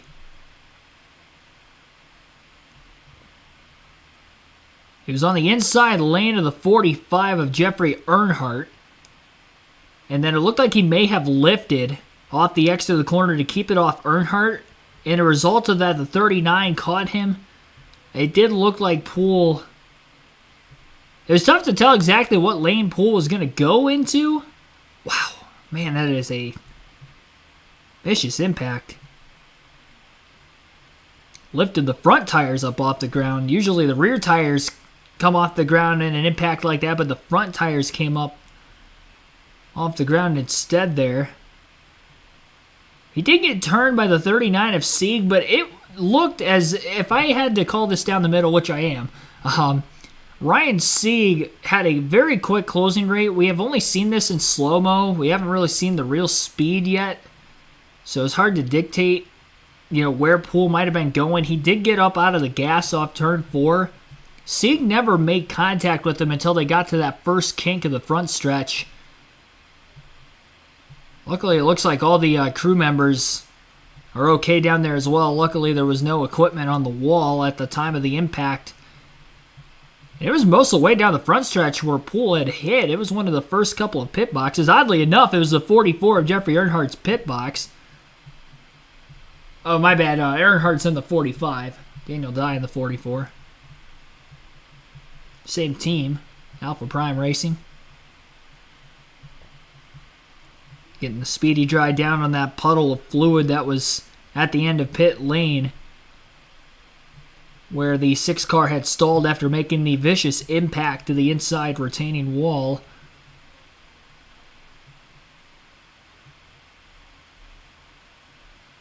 But yeah, he definitely lifted. Sieg got to a middle of the front stretch. It did look like Sieg was going to try to go for the hole on the bottom. I don't know that the 6 necessarily blocked him. I think it was just the difference in speed. We're seeing it full time now, but we didn't see the whole thing full time there. Sieg didn't have a lot of room underneath Brennan Poole, but Poole did kind of come from that outside lane on the front, not like the outside near the wall, but just like above the bottom groove. And kind of came from above the bottom groove down to the bottom in the middle of the kink as the 39 was in there, but it definitely was a late move. Honestly, it really did look like a racing deal there. I'd probably put more of the fault on Ryan Sieg. I'm going to put more of the fault on Ryan Sieg, but I think it is about 60-40 there. It's definitely hard to judge that at full speed, but definitely a pretty hard impact, and luckily he's all right. Yeah, I mentioned that with Cody Ware. Granted, it's with the Cup cars, and the Cup cars are more stiff than the Xfinity cars, but he ended up, didn't he, break his ankle or something in a crash that looked like that last year? So, now, luckily, Brendan Poole's all right, and I'm sure for those of you that don't already know or listen to the Out of the Groove podcast network, I'm sure he'll be talking about that later in the week with Eric Estep on YouTube. So, there you have it. Get a full disclosure on his side of the incident. I'm sure we may hear something from him when he exits the Infield Care Center, assuming that he is A-OK after that hard impact. Yeah, he did get turned. He did come down at the same time, too. He definitely didn't give Sieg a lot of room, but Sieg probably could have gotten out of the gas. He had plenty of time to do it. He just chose to stay in the gas and try to get underneath the 6, and he ended up running into him instead. The 6, going at a much slower pace after getting out of the gas off turn 4, and then choosing to move down, that's where I put the fault on Poole there. Because when you get out of the gas like that and you're much slower, you have traffic oncoming. I get the idea of wanting to move down before they come, back, but they're just coming so much faster, and he kind of moved down. And it was in that weird, kink of the front stretch, too, where you make the dive at the apex near the grass anyway. Adrian Loza, thanks for tuning in.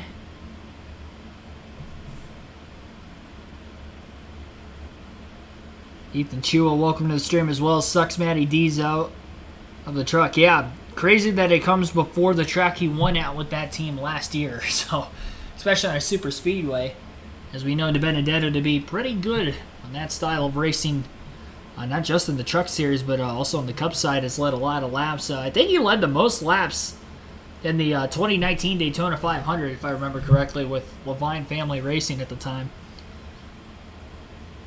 So, stinks he's not going to be in that car, or that truck rather, next week, because he definitely could have been a contender, and hopefully he's able to bounce back, get a full-time ride and decent equipment in either one of the 3 series for next year. Deegan will get a top 10 next week. I'd probably lean towards no, but it's a super speedway. Anything could happen. See, the thing with Deegan is that she doesn't perform well at any kind of racetrack. I'd say if you had to pick her strong suit, it'd probably be road courses in the truck series. Because I was at Mid-Ohio last year. She finished in the top 10.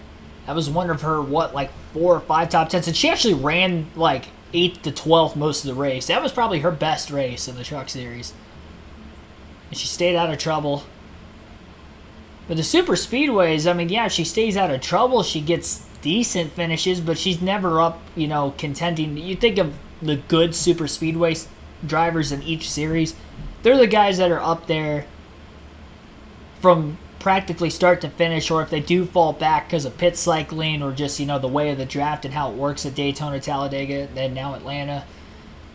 They're able to find their way back up because they know how to manipulate the draft, and they're good super speedway racers. It's a different style of racing, and there are some drivers that can adapt to it better than others, just like with any other types of racing in any other motorsport series. So, with that being said, I don't see her, up there in the top 10 the full race like that. The only time she ever was that one race she had in ARC at Daytona, and all she did was stay on the bottom the whole race, and drivers were wrecking around her the whole time, and she was luckily able to miss it, and she ended up finishing second. So that's kind of most ARCA races. I'm not gonna put her to blame on that for doing that, because it worked and she finished second, and that's typically how the ARCA races go on the super speedways. Not this year for some reason, but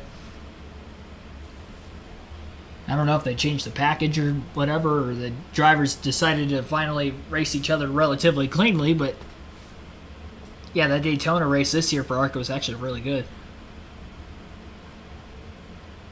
But anyway, to answer your question, I'd lean towards no. Yes or no question. I got two options. I'm going to go with the latter.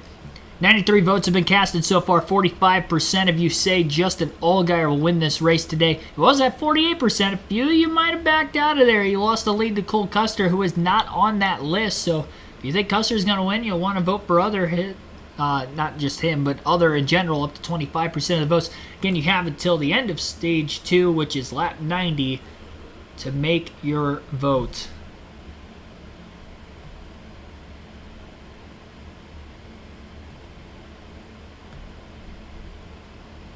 I believe they'll be getting the 1-to-go signal this time by. Going to be a little over halfway yet to go in Stage 2. We get back to racing here. It'll be about lap 19 of the second stage, which would be about lap 64 overall. Custard got to take the inside of row 1, which is where he got to the lead from, but it'll be the control car this time, so that'll only help him maybe a little bit more. Allgaier to the outside of row 1. Austin Hill on the inside behind Custard. Trevor Bayne on the outside behind Allgaier. Row 3 going to be Nemechek and Kligerman. Brandon Jones, Josh Berry. Row 4, Chandler Smith, Sammy Smith in row 5. Free pass went to Parker Chase. And he will be on the lead lap, giving us 24 cars on the lead lap again. Of course, that incident to Brendan Poole, I believe he was on the lead lap prior to the caution, so that is why we're back to 24 cars on the lead lap again anyway. Poole obviously out of the race. 7 retired drivers now. Here is Poole with Kim Kuhn. Happened? Yeah, I'm not really sure. I haven't seen a replay. I did lose a little momentum underneath the 45, and I didn't really feel like I made a huge move. I just was trying to get ready for the corner. Yeah, I don't know. It just looks like there wasn't a whole lot of room. Certainly anything I didn't try to do and just got hit in the left rear quarter and got turned around. So, sucks. We had a really good car. Just unfortunate. I'm sure Ryan didn't mean to get in there. I felt like maybe I could have had a little bit more give and take, but from that angle, it's hard to tell. And getting ready for the honestly, that was about how I broke it down there. I agree with Brendan Poole. It's so hard to tell who was in the wrong there. He didn't want to point any fingers because he, didn't think that Sieg did it intentionally by any means, which I know definitely didn't happen. Maybe he made the late move, as he mentioned, but he also stated the fact that maybe I moved down a little bit when he was off speed there with having to get out of the gas, as he mentioned. So good job by me, describing that as good as I could. We are back to racing right now. Justin Allgaier is out in front of the field. Cole Custard in second. Allgaier was not the control car that time, but was able to get to the lead. Back from that outside lane again, so Custard does not go 2 for 2 in stage 2 on the restarts. Side by side through turns 1 and 2 for Kligerman and Berry. 2 playoff drivers battling in the back half of the top 10 for position. Off the exit of the corner, Berry trying to side draft the 48. The 45 car further back of Jeffrey Earnhardt's against the wall off turn 2, and the caution's out immediately. Our 5th caution of the race already. And I'm surprised the caution came out that time, because we have seen guys get into the wall on 2 different occasions there on restarts off turn 2, and there wasn't any cautions. They had to pit under green, that of Sam Mayer, and then I guess Daniel Hemricks wasn't really in the wall, but he was very slow on the front stretch after clipping the grass. We didn't see cautions in those 2 instances, but we do get a quick yellow here.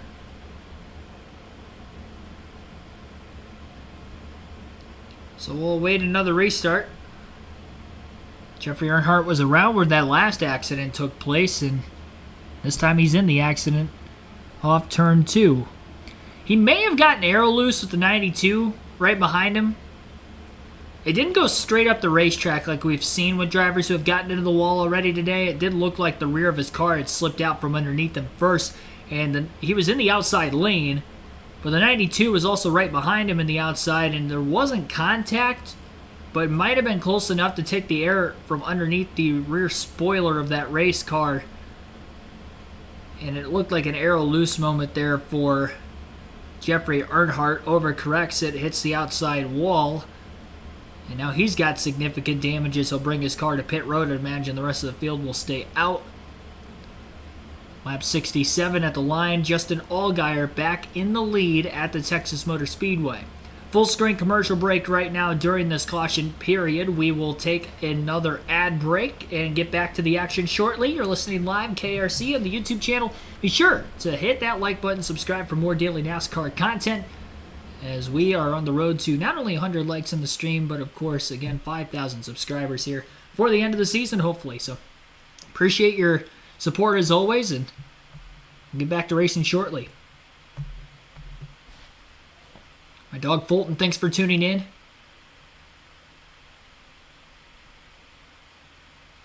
For some reason, this one race, Xfinity, not shown in Canada. Thanks for the stream. Well, that's interesting.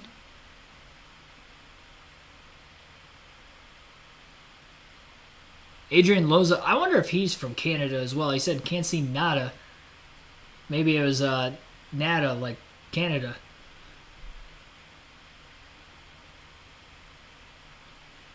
For me, not being from Canada, I wouldn't have expected that that was a shortening of the country.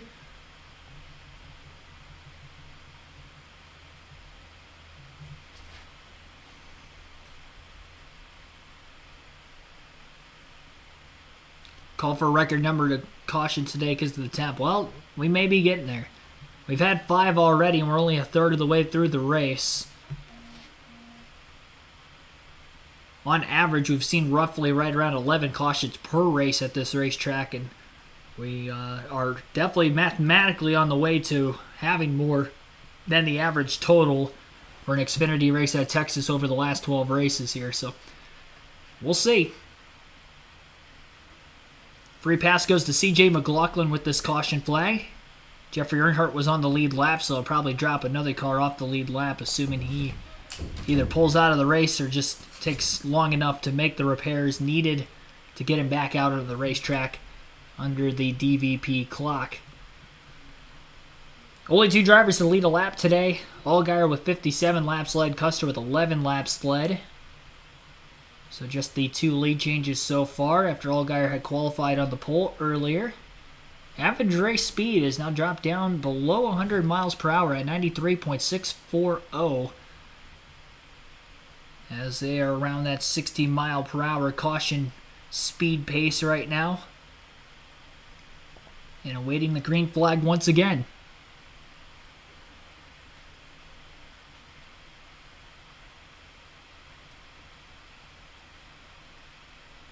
Believe they'll be getting the 1 to go signal this time around. I'd imagine Allgaier, after losing the lead on the outside, is probably going to take the bottom more often than not the rest of the way. And that is the case at least this time around, and he'll take the inside. Custard to the outside of row 1. Row 2 in the restart will be Austin Hill and John Hunter Nemechek. Trevor Bayne, Parker Kligerman, row 3. Josh Berry, Brandon Jones, row 4. Chandler Smith, Sammy Smith in row 5. Pretty similar to that last restart, and I would imagine that is because the caution came out very quickly into that last restart, about a full lap in, and then we had a yellow.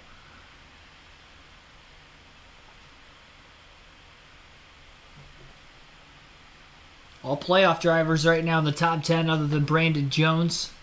That is, of course, counting the owner's playoffs at the 19 car. I'm not sure where he stands after Bristol. I think Bayne got into an incident in that race, if I remember correctly, last week. We'll take a look at the owner standings while we have a chance. 19. Oh, no, he actually did get a decent finish, I guess. A lot of stage points for Bayne last week. So coming into this race, Bayne is actually 4th on the playoff grid. Or not Bayne, but the 19 car for the owner standings, 4th on the playoff grid. And would have came in 18 points ahead of the 2 team into this race, so they do have a decent chance still at trying to go for that owner's championship. And of course, first they have to make it out of this round. They did.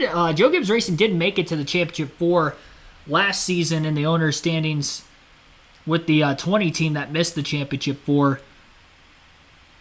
So we'll see if they can do it with the 19 team this year. Back to racing here as they circuit off of turn 2. One car has to get out of the gas, almost getting into the wall. That was Brett Moffitt in the 25. A lot of cars still 2x2 through the field. The raciest restart we've seen so far. Justin Allgaier going to take the lead away from Custard, who didn't want to stay on the outside any longer as they were up to speed through 3 and 4. And he drops in line in second place. He does get out in front of Austin Hill still. Trevor Bayne, Parker Kligerman going to go side by side. Kligerman really trying to hold the 19 car down quite a bit there. They almost make contact in the center of the corner. And they are holding up quite a few cars behind them that are also side by side. Josh Berry, Brandon Jones, and the 16 of Chandler Smith right there as well. Jones in that outside groove washes up the racetrack. Big wiggle from the 9. The 8 clears him. The 16 clears him.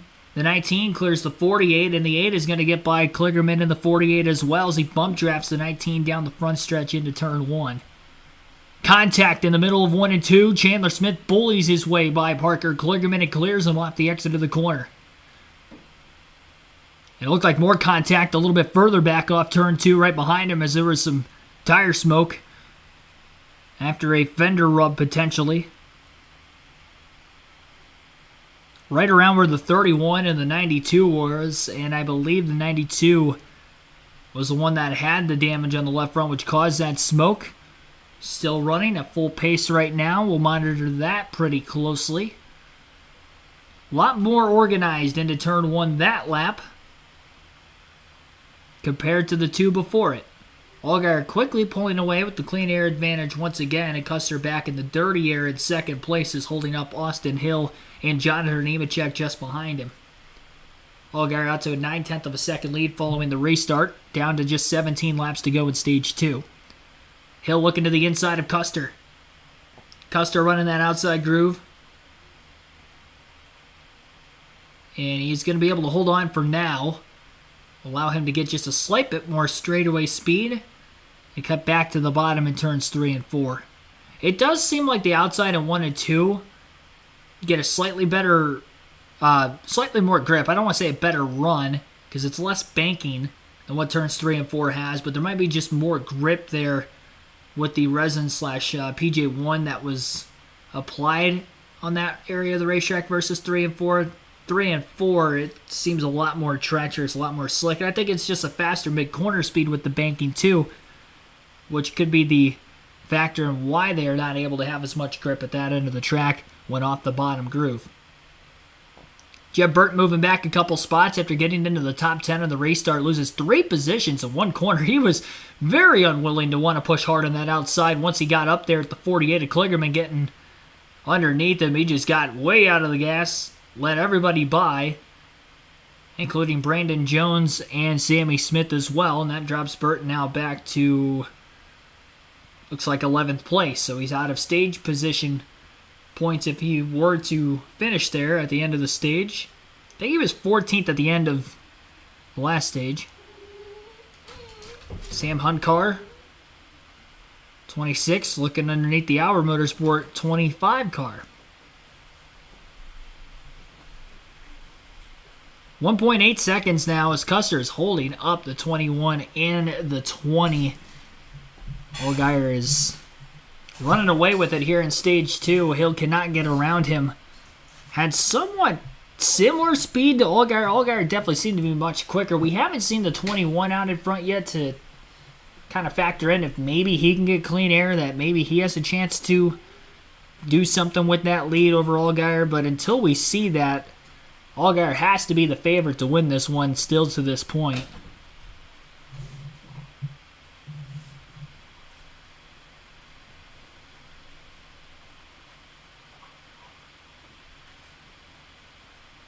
Cole Custer falling way back, and Hill's not putting enough pressure to really try to make a pass on Custer right now either. He just can't get close enough to him. Everybody trying to run the same line around this racetrack, it is really hard to get close to another driver.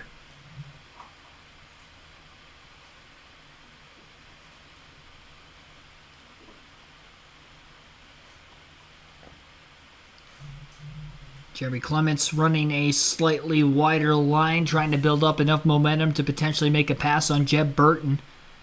Looks to close that gap in the middle of turns 3 and 4. It seemed like Clements is able to drive his car a little bit better. Comes off the exit of the corner a little bit lower, doesn't take the apex all the way out. Having that ability to cut in the center of the corner like that just goes to show how much handling he has in the race car. Looks to the inside through 1 and 2 underneath Burton in the 27, but can't complete the pass. As he fails to do so, Parker Retzlaff in the 31 trying to close. Jeb Burton going to run that middle to upper groove in 3 and 4. Haven't seen many guys try to do that intentionally today, but Burton does so successfully. And it looked like Retzlaff almost got into the back of the 51 of Clements there off turn 4 as he was very close to him. Clements moving up on the line. Retzlaff going to go all the way to the bottom. All three of those cars remain single file off turn 2 once again. 2.1 second lead for Allgaier over Cole Custard in second. Austin Hill 2.3 seconds back at third. John Hunter Nemechek 2.9 seconds back at fourth. And Trevor Bayne 4.2 seconds off the lead rounds out the top 5 with 9 laps to go in stage 2. Lap 82 of 200 overall in the race today. Pretty solid run right now for Justin Allgaier, who is the driver to beat in this one.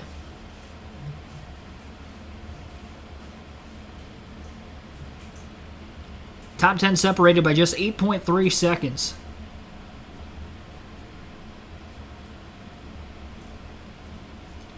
Burton finally going to get passed by Jeremy Clements off turn 4. Retzlaff gets by him as well. Retzlaff trying to go for a 2-for-1 special as he gets by the 51 of Jeremy Clements also. At least attempts to, as they're side by side through 1 and 2. We couldn't clear him. Slight wiggle there by the 31. Has to lift immediately, and the 51 does hold on for 11th place.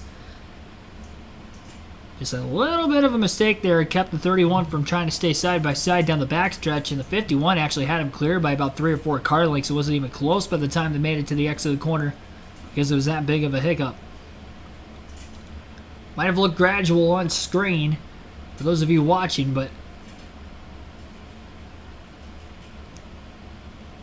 just goes to show how much on throttle time there is around this very fast 1.5 mile racetrack.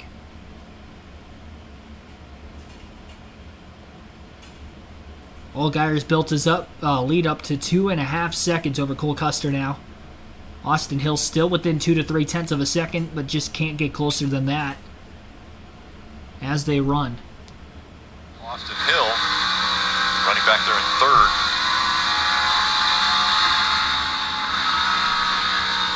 Playoff points move on to the next round, so already Allgaier with his stage 1 win got 1 playoff point. See Austin Hill closing in with 5 laps to go in the stage. But Allgaier looking for a second playoff point if he can stay out front until the end of this stage. Jib right there at the bottom of the screen, losing more positions here. The car moving around a little bit there. He's working the wheel back and forth, trying to figure out exactly just what's wrong. Marty. Junior, he thinks something is breaking. Can it last for 5 more laps? He said, I'm really almost spinning out going down the straightaway, so maybe it's a bigger issue. We talked about that vibration, but Jeb saying something might be breaking on the car. Remember, he was 8th or 7th, actually, when all this kind of started, now back in 16th. Yeah, that sounds to me like a loose wheel getting worse. That's what exactly that sounds like to me. If that contact that he had might have somehow knocked the wheel loose, or they even just had a loose wheel from the last stop, but it's just continuously getting worse. Hopefully Jeb can nurse this car home these last few laps without any issues. See Jeb falling a lap down. The 00 went by. Custard.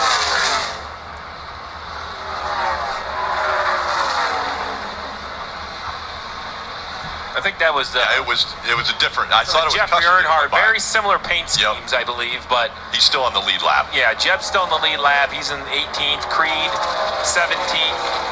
They're the 2 playoff cars that are the farthest behind on the lead lap. Hemrick 1 lap down with that damage from going through the grass back at 27th. Sam Mayer out of the race. He'll be scored last from an early accident, turn 1, lap 1. You know, I asked Justin Allgaier in the pre-race, I said, are you the favorite for this playoff, this championship. And I asked that question because the speed this team has had lately, it didn't get off to a great start. One lap to go now in stage 2 for Justin Allgaier. Still a 2.3 second advantage over Cole Custard. Custard just trying to hang on for a second. As you heard, it seems like something may be breaking on Jeff Burton's race car, which is unfortunate considering he was in the top 10 off that last restart, was as high as 7th, but is free-falling back to 18th. So he will not get any stage points. Now he's back to 21st. Really trying to limp it home, try to keep it in the race, and they'll try to diagnose it during the stage break. Justin Allgaier going to sweep the stages today at Texas Motor Speedway, winning stages 1 and stage 2. Cole Custard 2nd, Austin Hill 3rd, John Hunter Nemechek 4th, and Trevor Bayne rounds out the top 5. Josh Berry finishes 6th in the second stage, Chandler Smith 7th, Parker Kligerman 8th, Brandon Jones 9th, and Sammy Smith rounds out the top 10. 1 hour, 15 minutes, and 2 seconds after the drop of the green flag today, as we made it through the first 90 laps through the first 2 stages of this one. We'll end the poll at 114 votes here. As your fan voted driver to win the race today at 48% of those 114 votes is Justin Allgaier. 22% for other, finishing 2nd. John Nemechek, 18% of the votes in 3rd. Trevor Bayne with 10% of the votes in 4th. So there you have it. NASCAR Vintage 17, Rowdy Bush, Mark DeMars, thanks for tuning in. Christy Irby, thanks for tuning in as well. Lane Riggs had an issue. Well, it wasn't his fault, but there were 2 cars around him on lap 10 that got into the wall off turn 4. It was actually the 53, if I remember correctly. Patrick Emerly, he had hit the wall after contact with the 38. And when he bounced off the wall, he came down the track into the grass. On his way to the grass, he actually clipped the 11 in the back bumper. So they had to come back, put a makeshift back bumper cover on the race car because that is a required part, especially on these 1.5 mile and bigger racetracks. And as a result of that, and obviously with the damage, he's probably not having any downforce in that race car with the damage all being on the back bumper. He's 3 laps down in 33rd as a result, so that's where Lane Riggs is running. Tough debut here, but just trying to complete all the laps at this point, or all the laps he can. And still try to get himself some more experience and try to have a better chance next time around, and that's just the price you pay when you start at the back of the field.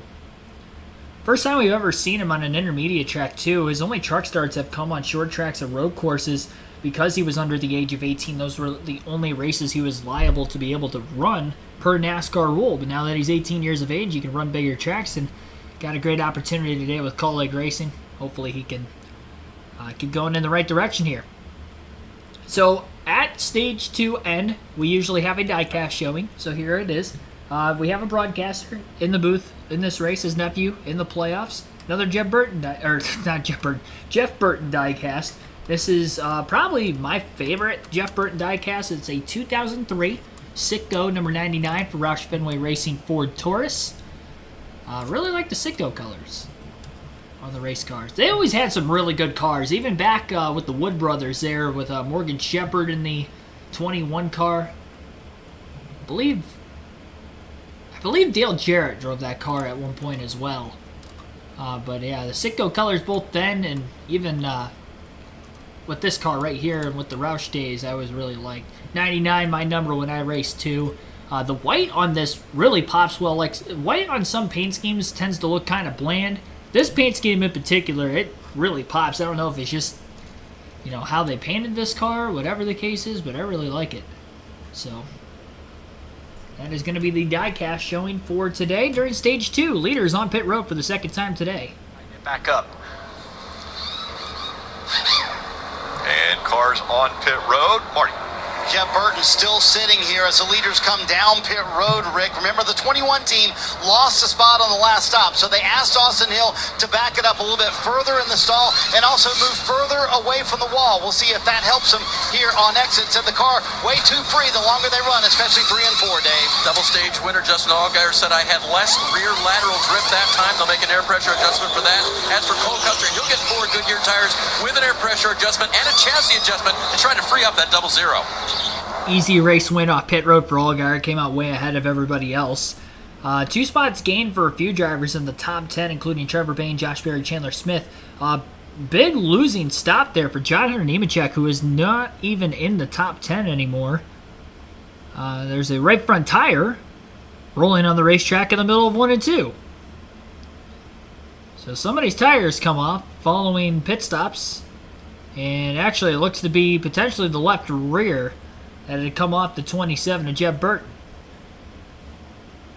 So the left rear tires come off in that car. It was not following these pit stops that we just saw.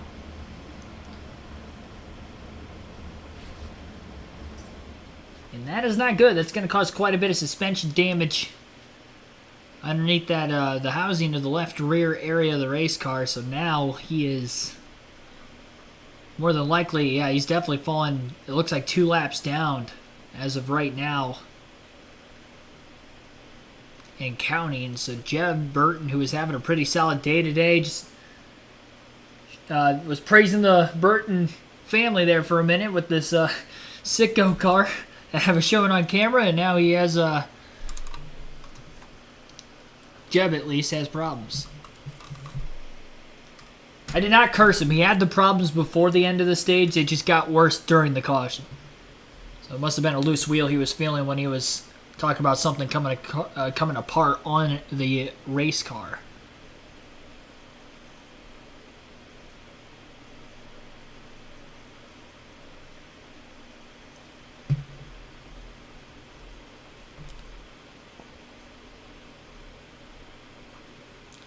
Do you consider Jeremy Clements to be an Xfinity Series journeyman, always running midfield, taking care of equipment? I don't. I always felt journeyman drivers were drivers who raced like back marker equipment. Or not even like back marker, but just like that ran for teams that aren't as competitive, which would kind of be the 51 car. But the only thing is with Clements is journeymen, I feel like they travel from like team to team to team, just trying to find somebody that would help them with longevity, basically. Then they can find that sustainability, take care of their drivers. A good journeyman driver, I think, in the Cup Series would be a driver like a Corey LaJoie or an Alex Bowman. You know, they come from these smaller teams. They try to work their way up. I'd say LaJoie's still in the journeyman phase. But like Alex Bowman, he made the most of what he could do. Even, I don't want to say Brad Keselowski, because I know he got a win with a really small team, but once he did, the next year he was with Penske, so I don't want to say that. I think it takes time as a journeyman driver to, you know, get to the top and be like the definition of what a journeyman driver could be and the reason why drivers do it. Josh Williams getting out of the race car. Looks like a driver change happening right now in the Mario Gosling 092 car. I didn't hear who was taking over for him. They're all tight. Everything's strapped in for Stephen Parsons. Stephen Parsons, there we have it. So Stephen Parsons is going to be hopping into the 92 car. Josh Williams will be exiting the race today. I don't know if it was to do with the heat or what the issue was there. I missed out on that. Apologize for that there. But Williams now out of the 92 car. And I would imagine they're probably going to go lap down here. They're going to be getting the one-to-go signal this time by. Jeb Burton still has his car in his pit box on pit lane as they still continue to work on the left rear of that race car. Ryan Sieg, Daniel Hemrick, I believe, took the wave around. I know Hemrick definitely did. I don't know if Sieg was lapped down or not, but if he was, he isn't anymore. JJ Yeley, also taking the wave around. So a bit of a risk for those drivers. And for Hemrick, willing to take the risk considering he was lapped down. He's in the playoffs. He still could lose more positions here. And we'll see if we get a quick caution for those guys to get bailed out.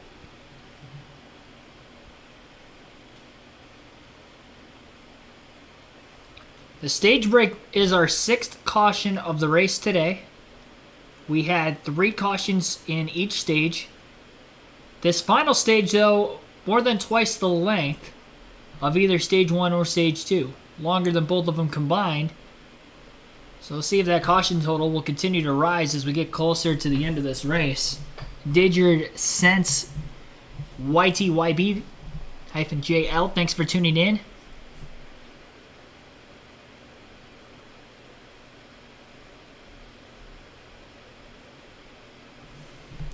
Back to green flag racing at the Texas Motor Speedway. Stage 3 is underway as Justin Allgaier back on the outside lane, surprisingly here, despite losing the lead from the outside the last time. He does have his teammate Josh Berry to give him some help, and that is going to be the help needed for Justin Allgaier as he should be able to clear up off of turn 2. Custard trying to stay on the inside, and he does for a moment. Advantage Custard into turn 3. 3 wide further behind them as Brandon Jones forcing his way in there. Contact! Josh Berry and the 19 of Trevor Bayne are around. Bayne gets tagged by somebody on the bottom of the racetrack, came back up in front of the 91. And we have a 3-car incident bringing out a caution heavy damage for the 19 of Bayne. And Josh Berry mid-slide, not sure how much damage he had. I don't know whose car that was that Bayne hit as he came back down the banking of the track in 3 and 4. Caution's out for the 7th time at lap 99. Trevor Bayne back to pit road. A lot of damage on the back of the 8 car of Josh Berry. Going to take another look there. Looked like the 19 just overdrove it on the inside lane, washed up the racetrack. It was Austin Hill in the 21 who got a big piece of his right front fender knocked off the car when the 19 came down the racetrack. So Hill's got some significant damage from that incident as well. So 3 playoff drivers, and it actually looked like Hill got hit from behind by Brandon Jones as Hill tried to check up. Jones didn't get checked up in time. Jones ran in the back of the 21, which kind of kept the 21 from wanting to turn down the track. Like Jones was able to get to the apron and avoid everything for the most part. But Austin Hill did not. And he's definitely got to come to pit road because that was a pretty decent impact to that right front fender. Somehow Parker Kligerman splits the middle of both cars. What a great job by Kligerman. Little Days of Thunder action. Just drive through the smoke and hope for the best there. And he ends up missing both cars by going right in between the 19 and the 8. The 19 was coming back up the track after an impact from the 21 and somehow got between the 8 and the 19 before the 19 hit the 8 again. That is unbelievable. Great driving there by Parker Kligerman. Nemechek was able to miss underneath both cars, as well as Chandler Smith. But Parker Kligerman doing a great job to keep his season alive, basically, considering he was below the cutoff line coming into the race. And an incident definitely would have put him in a must-win situation at the Roval. Now he's got other incidences with playoff drivers, both before this incident and now during this incident, that he's going to be able to more than likely put himself above the cutoff line for the end of the race if he stays out of trouble for the final 100 laps.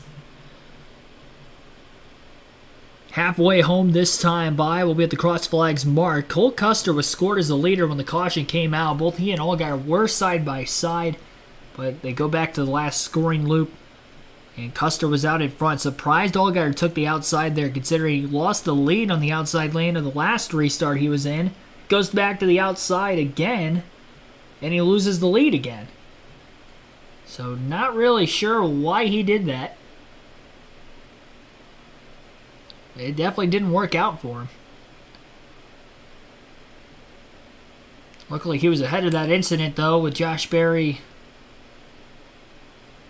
Trevor Bayne, Austin Hill,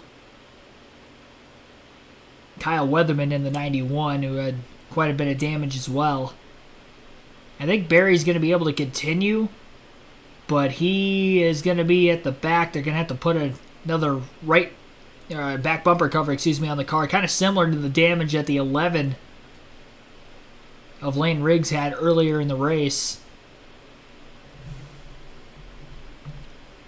And we are under another caution. Bill Stegman, thanks for tuning in. Mike, also welcome to the stream. 91 tried to follow Parker, but no luck there, yep.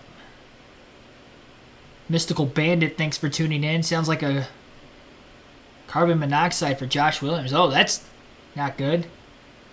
Hopefully that's not the case because they just put somebody else in that car again. So, yeah, hopefully that's not the case. Dean Jallo, thanks for tuning in. Jeffrey Earnhardt, what is he, 60 now? I think you're thinking of like Kerry Earnhardt, potentially. Jeffrey Earnhardt is the son of Kerry. I don't even know if Kerry's that old, to be completely honest. Listening to the sounds of the track from the front porch. She had a way of watching it. Well, you could probably still get tickets tomorrow for the Cup race. I'm sure there'll be quite a few available yet, really. Going SeatGeek might get a decent price out of that. So if you're looking for a way to get to the track tomorrow, if being that close to the track, I would highly recommend going on SeatGeek. You can only get like better deals if you're closer to the start of the event and there are still tickets available. When it's sold out, then the prices are going to be a lot higher on resale. But if it's not a sold out event, you know, waiting to the last like day or two before, or even like hours before the start of the race, that's a good way to do it. And if for some reason you don't get the tickets transferred in time, all you got to do is go to the ticket box office, show them your ID, and they'll print the tickets off for you. So, you know, if you're worried about like, oh, well, maybe I'll get scammed or something, you won't. Just show that you purchased the tickets. They'll see your name on there and print the tickets off physically for you. So if you don't actually get them, I would show up to the track early so you have time to go to the box office before the start of the race so you don't miss anything. But from experience, that is the way to go about that. Cole Custard taking the inside lane, so Allgaier going to have to get it done from the top. Once again, not sure again why he went up there to begin with that last restart, but he did, and it costed him the lead. Hill back on pit road.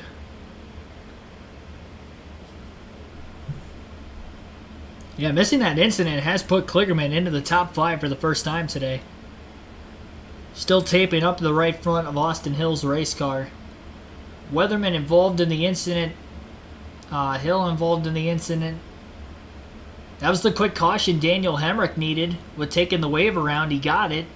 He'll remain on the lead lap. I'm not sure how much speed he's going to have in that car with the damage, but keeps him in the race, and honestly, with not that many cars on the lead lap, could get a top 20 finish out of it.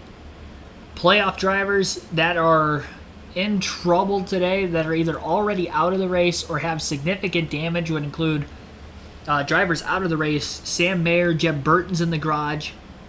Trevor Bayne for the owner standings is out after this latest incident.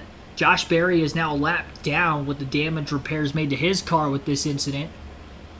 Austin Hill's still in the lead lap, but he's got significant damage to the right front, so he's just looking to make laps to the end of the race as he sits in the 20th place position as we are about to get back to racing. He's trying to catch up at the back of the pack here. And I think they have waved off the restart, so I don't think we're going green this time. And we will have to, yeah, they have waved off the restart, so they'll be going back to green this time around. With them waving off the restart, Hill's coming right back to pit road again, making even more repairs. Only gets 6 minutes. Got to make the most of it. A lot of drama around those playoff drivers today. It'll be interesting if we see this tomorrow. It's going to be even warmer tomorrow for the Cup guys than what it was for the Xfinity Series drivers today. As the Xfinity Series, the air temp for the start of the race, 99 degrees, expected to be 101 tomorrow. The feel-like temperature today at the start of the race, 107. Supposed to be up above 110 tomorrow for the feel-like temperature for the Cup Series. And the track temp at the start of the race today, 135. So that'll be interesting to see what it will be for the Cup side tomorrow, with it being a warmer air temp, warmer humidity. I would imagine that the track temp will be even warmer as well. Would not be surprised if we see track temps over 140 degrees for the Cup Series race tomorrow. And should make for an interesting watch. $77. And honestly, there will probably be quite a bit of empty seats. So if you wait like 50 laps in the race, see some empty seats that are available better, or you can buy the cheapest ticket and just go, you know, straight to there. Straight to like wherever you see the empty seats at. So if they don't show up the first 50 laps, They ain't showing up at all. Green flag back in the air.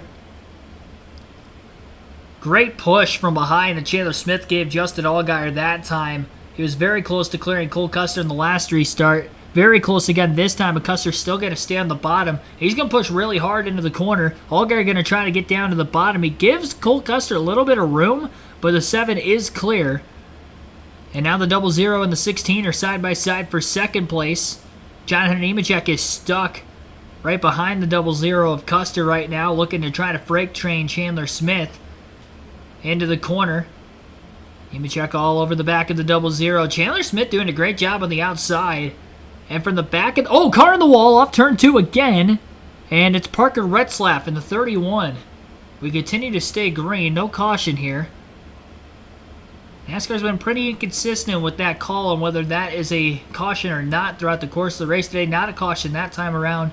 We stay green. Nemechek and Smith side by side for third. Custer was able to make his way through for second. Chandler looks to hang on here. One car going way up the racetrack. That is Sammy Smith to stay in front of Brandon Jones. And Sheldon Creed up inside the top 10 for the first time today after major adjustments made to that car. He was a lap down on speed at the end of stage 1, but now he's up to 8th. He survived all the carnage and looking to salvage a good day out of it despite no stage points. Fortunately, he is stuck on the outside lane of a couple of cars and may be moving backwards here for the next couple of corners.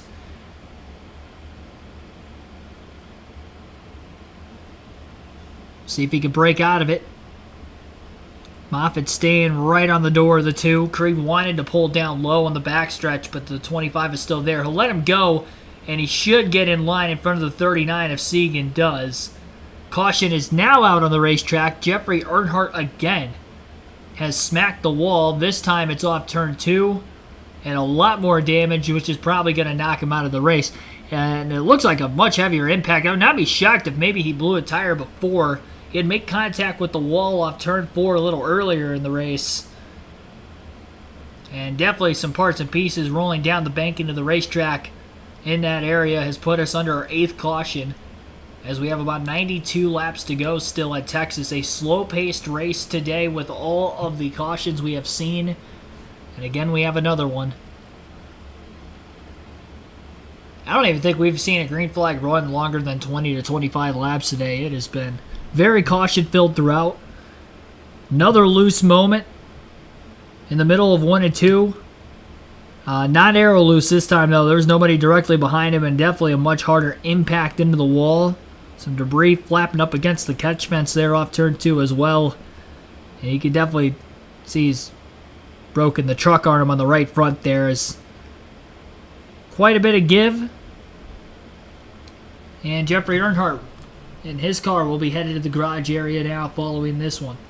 Ryan Ellis will get the free pass in 21st to get back on the lead lap with this caution coming out. Justin Allgaier has now eclipsed 92 laps led in today's race at Texas. Average race speed slowing down even more to 95.77 miles per hour. Silent Owl Scribe, Shizoid for Jesus, thanks for tuning in. Big Dog, welcome to the stream as well. Jeffrey Earnhardt worked for Junior Motorsports. I mean, not as a driver at least. There's been rumors of them trying to get him in the 8 car next year for Josh Berry. Nothing has been announced up to this point. Basically just kind of looking for sponsorship there. And we'll see if he takes up on that, and we may get to see him at Junior Motorsports. Texas Motor Speedway never sells out. Yeah, not really. Not since like the early 2010s at least. I think fans started realizing how bad the racetrack is, and they just stopped going. And here we are. I mean, people still to this day talk about it being the worst racetrack on the schedule. And I'm sure the drivers are probably thinking that today too with all the incidences we've seen. I mean, a lot of it is just the track is treacherous with it being one groove as it is. You add on to the fact that the track temp is 135 degrees, and that's only going to further amplify that. And that is why we have seen as many incidences as we've seen so far today.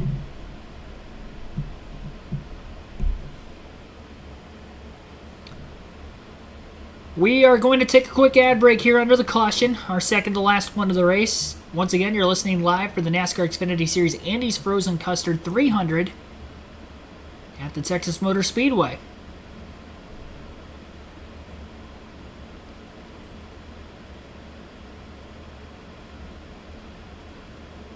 About 160 concurrent viewers right now. We will see many more than that for tomorrow's NASCAR Cup Series race, so come on in. In fact, last year's playoff race at Texas was the most watched stream ever on the channel. We have not had a number that big yet this season. I think we ended up with like 30,000 views on that stream, or very close to it. It might have been just less than that, but very, very close to it. Maybe we have similar numbers. I don't expect that to happen again necessarily, but you never know. And we have been getting some pretty high viewership there towards the end of the regular season into the early Cup Series playoff races, so we'll see. Definitely tune back in tomorrow. Our race coverage will begin at 3 p.m. Eastern Time. And as far as this race goes here today, the rate we're running right now, we might be here for about another hour, so I don't know. We'll see.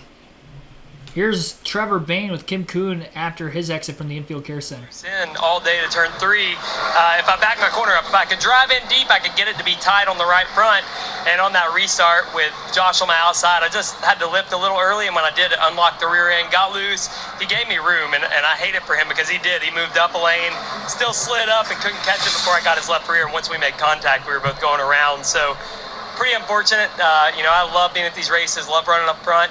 I don't know that we had anything for the 7 early in that race, but we definitely had a top 3, top 5 car. Track position is so important, and that's what makes these restarts so wild. Everybody knows you've got to get those spots the first 2 laps or you're going to ride behind them for the next 20. So had to go for it. Just hate that it affected the 8, the 21, some of those other guys, but thankful to be here. That's Trevor Bayne, who is making his 3rd and final scheduled start of the season, Marty. Jeb Burton still trying to get back out on the racetrack, Kim. Let's talk with team owner Jordan Anderson. What exactly happened to cause the left rear to come off? Yeah, I don't know if in some racing there we had the left rear wheel came loose and just wilded enough to where it killed all the wheel studs on the left rear, and you guys saw it all come off there. So I think it kind of jinxed us. We hadn't had a single mechanical failure all year. Our guys worked so hard to make the most out of what we got. Man, you just don't want it to happen here. The cars were falling in our place. We had good speed. Our guys are almost done. We're going to get him back out there. And, we'll see how the rest of the race goes. These guys are starting to get desperate. Hopefully we can get this thing fixed and get him back on track and maybe get a few points and maybe stay in enough to go to Charlotte and kind of race for a spot there. But I hate it for Jeb and all our partners. We've worked so hard, this team, just to be in the playoffs is pretty amazing. So we'll just take this one. We'll figure out how to learn to be better. But just hate it when it happens. But we'll try to be back better next time. And Jordan's been racing a long time. He said, I've never seen something like that happen. And then the axle cap fall off as well. And to add insult to injury, just pulling into the garage area a few stalls down, the 31 car. The other Jordan Anderson racing car, not been a good few minutes for that race team. Yeah, I don't think... Down to 88 laps to go right now. Not sure exactly how close we are to getting to the next restart. I'm not sure if they've got the one to go signal yet or not. I don't believe they have. So we won't be going green this time. Can anybody beat Justin Allgaier today? And how many more cautions will we see before the end of the race? Probably the 2 biggest questions up to this point.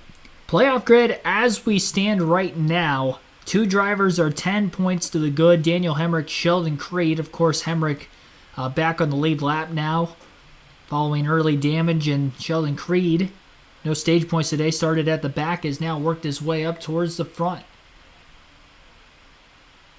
Quite a few playoff drivers not off to a good start today at Texas.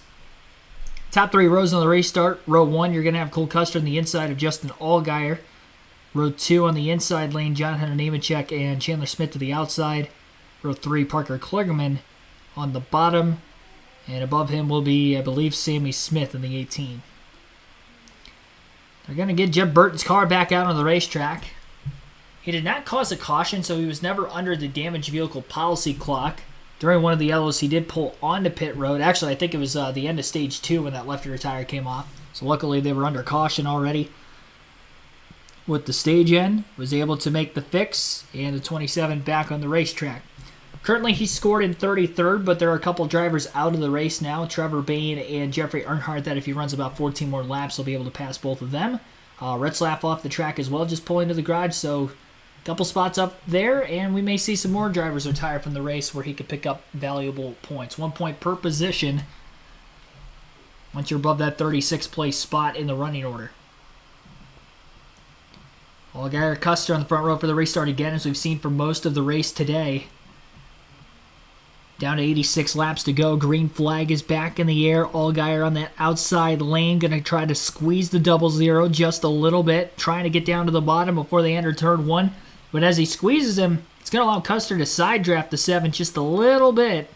Custard having the shorter route on the bottom of the racetrack. The 7 gets knocked out of the way by Chandler Smith, and he is just barely going to keep it off the wall. He's going to lose about a dozen positions now in the back straightaway, and Allgaier is going backwards in a hurry. Battle for the lead at the front of the field now between Cole Custer and John Hunter Nemechek off turn 4. Custer back out in the lead again. The 16 gets into the back of the 7. And unfortunately for Allgaier, who has dominated the race today, he has now quickly fallen all the way back to the 15th place position before he was able to get in line. And he is still going backwards here as he struggles for grip in 1 and 2. Another car out of the groove. It looked like Lane Riggs has already suffered some damage from an earlier blow in the race. He just really lose right there. The 16 couldn't wait to allow him to sort of gather the car.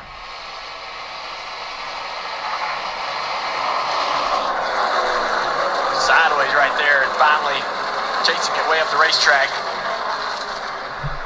It's interesting to see if they can rebound. He's got, he's lost several positions outside of the top 15 now, so got a lot of work to do and just a few laps left in this race to do it. He still doesn't trust the race car either, but see the battle for the lead. John Hunter Nemechek been fast all year long. Now putting a lot of pressure on the 0-0 Custard. Parker Flickerman has moved into 3rd place there in the 48 car. He's the one taking advantage of all of these problems that are happening to the playoff drivers. Parker has got 7 points through the stages today and a top 5 finish. Going into the Roval, a track where we think he'll have another top 5 run. A track where he thinks he has an advantage on most of the competition at the road course. It's looking great. For this 48 car, he's got a little bit of debris on the front of the car. We got some debris on the grill. That's excessive. That's going to be a problem. He's going to have to try to get behind that 16 car, see if he can get to the bumper of the 16 and be able to remove that. Marty. But what a run for Parker. He hasn't said anything about the temperatures so far, but Patrick, his crew chief, just said that a second ago, so they're going to try and sneak in right there behind the 16 and maybe get that debris to go away. What a run for Parker, though, who told me this morning, my whole goal, there goes the debris, so we got now the grill on the 48. Oh, a spin, Junior. Yeah, down in the middle of 3 and 4, the 74 car. Cram is around, no contact. That tape, when we show Parker Kligerman's car, Steve had the left side of the grill taped up to try to get enough downforce and enough cooling, and that debris was on the right side. So it was worst case scenario for them. He had to get that off. I agree. I mean, it was a large piece of debris in exactly the wrong spot. Parker did a great job of kind of letting the car go, getting in line, letting that air pressure release, and the debris blew right off. You see it, it looks like a piece of the backing paper from like a bear bond, right? So something blew from pit road. You see it, as you mentioned, Jeff, tape on the left, trash on the right, and as soon as he lets Sammy Smith go and he tucks in line behind him, boom, off it goes. Yeah, Junior not walking down pit road before the race, and here's the accident with the 74 of Dawson Cram.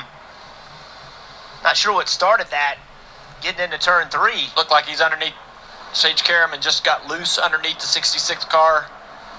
Does a good job of keeping the car out of the fence. Everybody does a good job not piling in there. Well, we see this car had its left side of it's taped up. I noticed while we were walking down pit road, there were many cars that had no tape whatsoever on the grill. And there were others that were taped up like Parker Kligerman's car was taped up. And the second I saw that on Parker's car, I thought, that is a risk you take, right, Steve? Is you want as much tape as you can run, but because it makes downforce and it reduces drag, but too much tape and you get some debris on it, now you're overheating. but you can't give it up. You cannot give up the performance advantage of adding that tape. No, in the ambient temperature, we talk a lot about what it does to the drivers. It also makes cooling the engine very inefficient because the air coming in the grill is so hot. So 80 to go is outside of fuel window, but we've only had 10 green flag laps, but 28 laps total. I just wonder if somebody thinks it's time to kind of get ahead on the fuel. There you go, the 7 of Allgaier, who just lost track position, and the 10 of Hemrick. I think it's a great call for these two drivers. Stay ahead on tires and fuel in case we get a long run. Kim. And the 10 actually just made a recent stop to do 4 tires, fuel, and adjustments. So right now, just topping off, trying to lengthen the amount they can spend on time and shorten their next stop with less fuel having to take on that next stop, Dave. And for Justin Allgaier, they'll go ahead and change Goodyear tires because he says in addition to getting jacked up on the restart by the 16, I just feel like a tire may have equalized on me or something. So they'll get 4 fresh ones here, send it back out and see how far he can claw forward. They can't do what they did last week at Bristol. There was so much tire fall off that the cars on old tires were eaten up by Allgaier, but he does believe that this will help him in the long run this afternoon. So equalize. These cars run interliners. The interliner should have about 15 pounds more pressure than the tire itself. If you're running 40 in the tire, you want 55 or so in the interliner.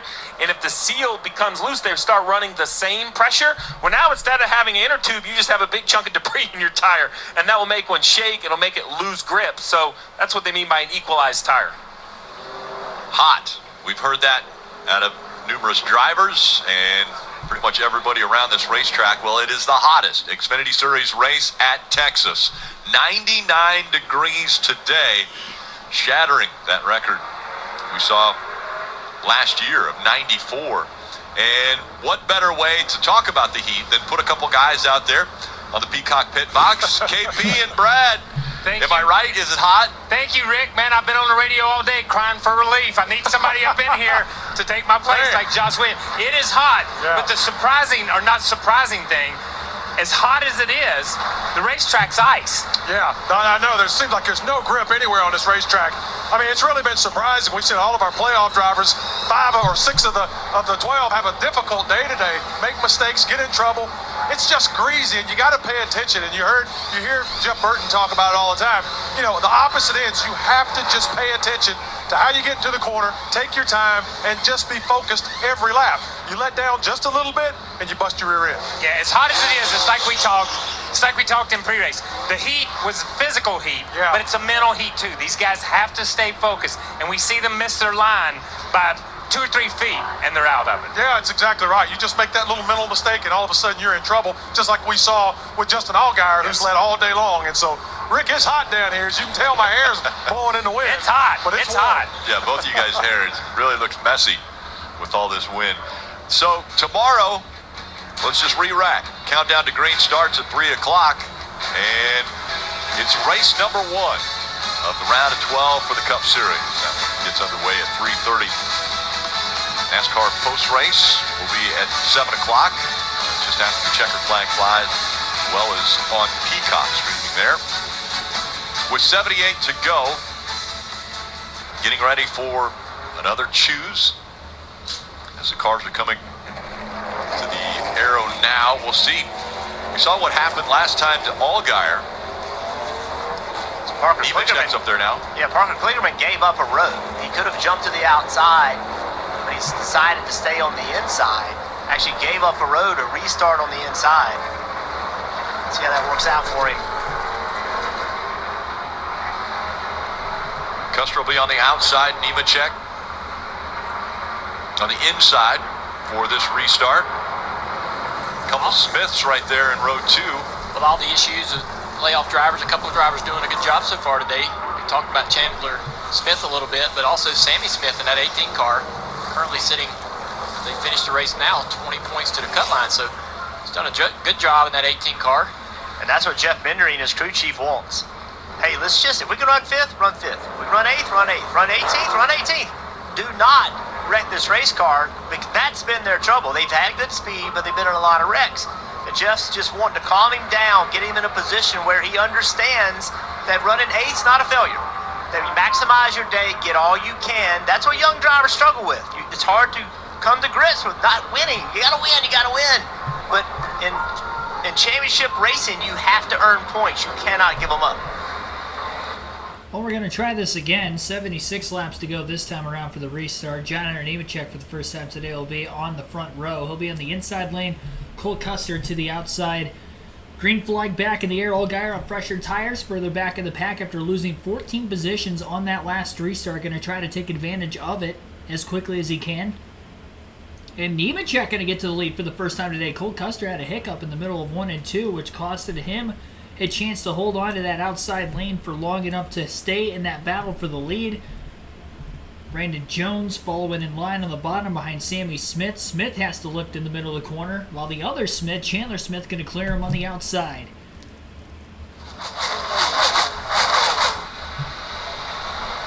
Parker Kligerman still running. Just right outside the top 5, running in that 6th spot behind Brandon Jones. There's Allgaier. We'll see what he's able to do. Yeah, he's trying to work his way back. They came to pit road during that caution. So he's trying to get some of this track position back. Creed gives him a break right there, getting down into turn 3. Dave,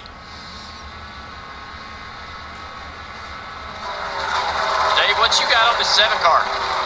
Just check with the team guys, and they told me that none of the 4 tires were equalized. And I don't know, Junior, sometimes if you get shoved out of the groove like that, like Justin did, it just takes a while for everything to come back. But everything was fine on the 4 tires. Yeah, I would tell him the reason why the car didn't have any grips because rear tires were probably off the ground. The 16 car shoving him down in the corner there, and just get back to work. And he's got that behind him, and right now trying to work his way back through this field. But it'll be hard. The closer you get to the front, the harder these cars are going to be able to pass. He's going to need to do a lot of work here. The one thing they've done a nice job on is not only adjusting this car now for traffic as you see him make some passes, but currently running 10th, last up pit road at lap 121, where all the leaders were last up pit road at lap 93. Now they've had about 20 laps of yellow on that, but he still can run a solid 20 or 22 laps farther than the leaders. We expect the leaders with about 35 to go, where he could probably run all the way down to 15 to go. Maybe gas only, maybe 2 tires. Just a lot of opportunities in front for the 7. And it's way easier if you pass cars, as we see the 8 who was involved in an accident, slow on the apron. You see all the tape on the back of this car. It's like he's not sure exactly what the problem is. Thought he might have the left rear tire flat, but Allgaier right here trying to work past Kaz Gralla, who's having a great run today. How about that respectful move? He saw the 7 coming. He gave him the whole top, entering the corner. Didn't put up a fight at all. And I am wrecking loose. And really fast. Allgaier up to 8th now.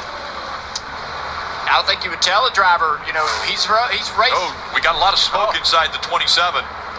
You have to ask yourself if this wasn't an issue from the left rear earlier. When that axle came out, did it hurt the engine? Did it let enough oil out of the rear gear down the axle tube where it burned up the rear gear? I mean, it seems very coincidental that they had that issue on the left rear earlier and now a second mechanical issue. I don't know if the track bar is broke on the back of the car. You see the rear end able to move around freely left to right. Well, that's very odd because you wouldn't think that a loose wheel and a track bar would be connected, but either way, a bad day gets worse for Jeb Burton, who was already all the way back outside the top 30. Marty, what about John Hunter Nemechek? Yeah, Rick, time for a Toyota driver update with John Hunter Nemechek, who is leading just his 7th lap of the day, but took the lead at the right time, trying to win back-to-back mile-and-a-half races for the 20 team. He said when they're out front, the handling so much different and better than it was when they were back in traffic earlier. And Jeff, I think they were surprised when Cole Custard took the outside on that last restart. John Hunter wanted the inside, but they were going to go the opposite of whatever Cole Custard did. He went outside, John Hunter went inside, and was able to take control of this race. Yeah, work for him, Marty. Take the shots when you get them. 8 laps out front for John Hunter Nemechek, leading at Texas. 60 laps to go at Texas Motor Speedway. We'll go through the full field running order for the first time today, actually, because of all the cautions we've had. Haven't had many breaks during green flag action today. John Hunter Nemechek with a 9/10 of a second lead over Cole Custard in second place. Chandler Smith is third. Sammy Smith fourth. Brandon Jones rounds out the top 5. Parker Kligerman in 6th. Justin Allgaier 7th. Brett Moffitt 8th. Ryan Sieg 9th. And Kaz Gralla rounds out the top 10.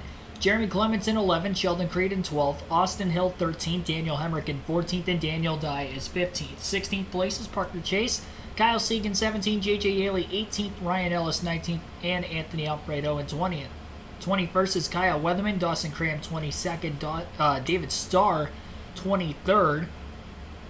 24th is Lane Riggs, Josh Williams 25th, Sage Karam 26th, Joey Gase 27th, Josh Berry in 28th, CJ McLaughlin 29th, Parker Retzlaff is the first driver out of the race in 30th. Jeb Burton 31st, was one more lap away from passing Retzlaff on the track. Unfortunately pulled to the garage just one lap too soon. Jeffrey Earnhardt 32nd place, Trevor Bayne 33rd. 34th is going to be Brendan Poole, Patrick Emerly 35th, Joe Graff Jr. 36th, Riley Herbst 37th, and Sam Mayer rounds out our 38-car field. Average race speed still down at 95.21 miles per hour. Allgaier has led the most laps today, winning the first two stages, and he has 97 laps left from the pole so far. Fell back on that second to last restart. Custard led 28, and Nemechek now has led 12 laps. And even though we've only had 3 different drivers to lead today, we've seen a few changes on the restart, mostly between the 00 and the 7, as we have had 8 lead changes total in this race amongst just those 3 drivers. Everybody still having to pit one more time before the end of this one at the Texas Motor Speedway. Just over 2 hours from the start of this race. Quite a few cautions up to this point. 3 in the first 2 stages, and we've already seen 3 in stage 3. Giving us 9 total in this race, as we still have a little over 60 to go. Sorry, we had 68 to go at the commercial break, so now we're down to about 63 laps remaining.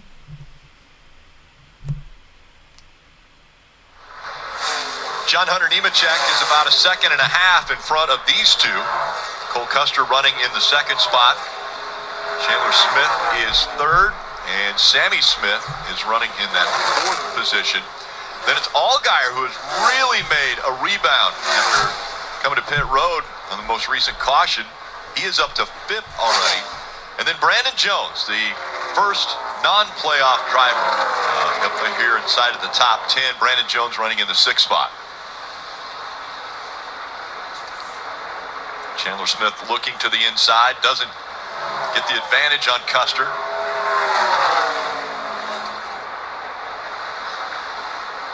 Custer up the racetrack a little bit. I still think they're battling a tight condition. That 00 just hasn't really handled the best all day long, but he's worked hard to keep his track position, and he's not made the mistakes that the other competitors have. Here he sits in second place. Doesn't have the speed that Nemechek has. Didn't have the speed to race Allgaier, but he's going to drive a smart race. It'll be a hard pass for Chandler Smith, I believe. This is a really important race for Chandler Smith. In my opinion, he has not done well on the road courses, and he needs to go to the Roval with some points where he doesn't feel like he's got to push. And we saw the 27 of Jeb Burton go back behind the wall. Marty, I believe you've caught up with the driver. Yeah, Rick, what a strange sequence of events for Jeb Burton and the 27 team today. So first of all, what happened when the left rear came off, and how did the track bar wind up breaking and taking you out? Just careless mistake, to be honest. Shane did a great job making the car better. I think we got up to the top 7 there, coming to the end of stage 2, and pit crew left the left rear tire loose, had a really bad vibration, and then the tire finally came off. I was limping it around, and then I guess it just probably damaged the track bar pretty bad after that. Just hate it. We'd be running inside the top 8, no problem right now. Shane did a great job making adjustments. Just hate it, man. I feel like Shane and I are executing, and Brian are executing, and me and Shane can't do it all, right? We're doing a really good job, and just people make mistakes. So. Going to be a tough scenario for Jeb Burton. He will go to the Roval next week in a must-win situation.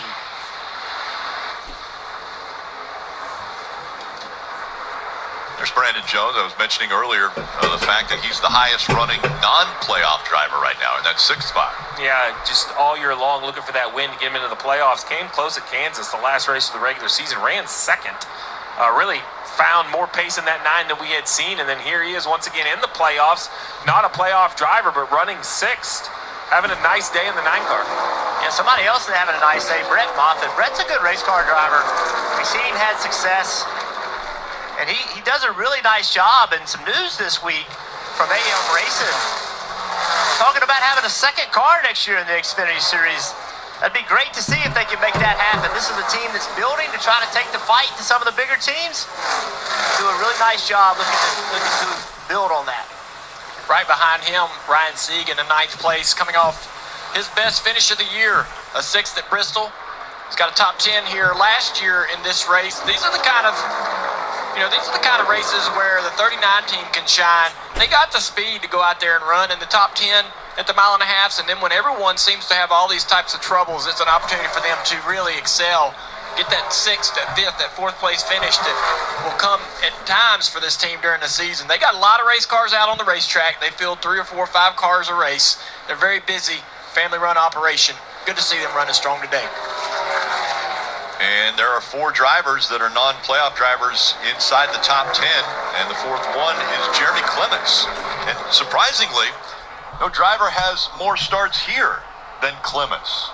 So much time on track for Jeremy. Again, their family-owned team. He actually started racing when he was 8 years old, racing go-karts. But grandfather, engine builder, just so much about that team and the grit and hard work that those team members do to get him on the racetrack. Yeah, First Pacific Funding on the side of this car. That's a partner that Jeremy has seen for the last few years. It's a good looking paint scheme. A little Texas pride on the hood. We mentioned Sammy Smith in that 18 car doing such a great job today. He's kind of closed in on the battle for 2nd between Cole Custer and Chandler Smith. That 18 car. There was the leader, John Hunter Nemechek, and you see how big of a lead he has over the 00 of Custer. There's Custer, but now look here, the 18 car right on the back bumper of Chandler Smith. They drove away from Justin Allgaier. So this 18 car, can he gain these spots, Jeff Burton, but also be patient, mindful, not to make those mistakes that he's been making this year. Get in this situation and you get racy. You obviously want to try to get the track position, but you got to look at the big picture as well. Man, you're not giving your guy in the 7 enough credit. I think he is coming. He is coming, but he had a big moment a couple laps ago, lost a bunch of time to this 18 car. Yeah, what was he saying, loose earlier? Yeah. That looked like the moment that you were talking about, Junior? Yeah, this was it right here, way up the racetrack. And that's, everyone else has crashed when they went up there, so he did a good job just backing out, not trying to race the rest of the corner, just get to the back straightaway without hitting anything. Let's listen to the 7 radio. Mistake, okay? Don't worry about that mistake. I need you to focus and not make any more. I got you on the cycle here, bud. I'm going to take care of you. We're going to win this thing. I copy that. All right, just give me some radio silence here. Let me go to work. So what I liked there was a couple things. First, Jim Holman was encouraging him that the mistake was okay, but being factual. I can't have you make another. I got you on the cycle. I'm not showing everyone my poker hand, but I got a plan that's going to gain you some time. Taking the pressure off the driver of the 7, saying you don't have to get all these on the racetrack. And then I loved Allgaier and said, well, good. Give me some silence and let me get to work, Dave. Well, Steve, we're coming into that pit cycle window now. Obviously, guys could make it to the end from here, but most drivers that pit on lap 93 can probably only get to lap 165 or so. So we're in that window, and for Justin Allgaier, definitely confirming loose and confirming he does have one more set of fresh Goodyear tires. So that bobble that they had on track didn't cost him in terms of tires. He's as good as everyone else to put a fresh set on. And while they can make it to the end from here, we have run so many yellows that I expect the leaders to run a solid 10 or 11 more laps before we see the green flag cycle start. The 7 of Allgaier, he can run further if he chooses, although look at the traffic in front of him. Current green flag run, 27 laps as John Hunter Nemechek still out front. We'll go through the full field running order once again as we're down to just 48 laps to go at the Texas Motor Speedway. A 3.2 second lead for your race leader, John Hunter Nemechek. Cole Custard sits in second, Chandler Smith in third, Sammy Smith in fourth, and Justin Allgaier rounding out the top five. Brandon Jones in sixth, Parker Kligerman seventh, Brett Moffitt in eighth, Ryan Sieg ninth, and Jeremy Clements is 10th. Kaz Gralla in 11th, Sheldon Creed in 12th, Austin Hill 13th, Daniel Hemrick 14th, and JJ Haley is 15th. 16th place is Kyle Sieg, Ryan Ellis 17th, Anthony Alfredo 18th, Parker Chase 19th, and 20th is Daniel Dye. Kyle Weatherman in 21st, Dawson Cram 22nd, Josh Williams 23rd, Lane Riggs 24th, David Starr 25th, Sage Karam 26th, 27th is Joey Gase, 28th is CJ McLaughlin, Josh Berry in 29th, and 30th is Parker Retzlaff. 31st place is Jeff Burton, 32nd is Jeffrey Earnhardt, Trevor Bain in 33rd, 34th place is Brennan Poole, Patrick Emerley 35th, Joe Graff Jr. 36th, Riley Herbst finished 37th, and Sam Mayer was the first to retire from the race today. He will finish 38th. Current average race speed of 99.25 miles per hour, still just 8 lead changes with 3 different leaders. And again, your current race leader is John Hunter Nemechek. During this commercial break so far, Justin Allgaier has now passed 2 cars for position, and he'll move his way up to position number 3 right now. And it looks like Cole Custer will actually pit from 3rd.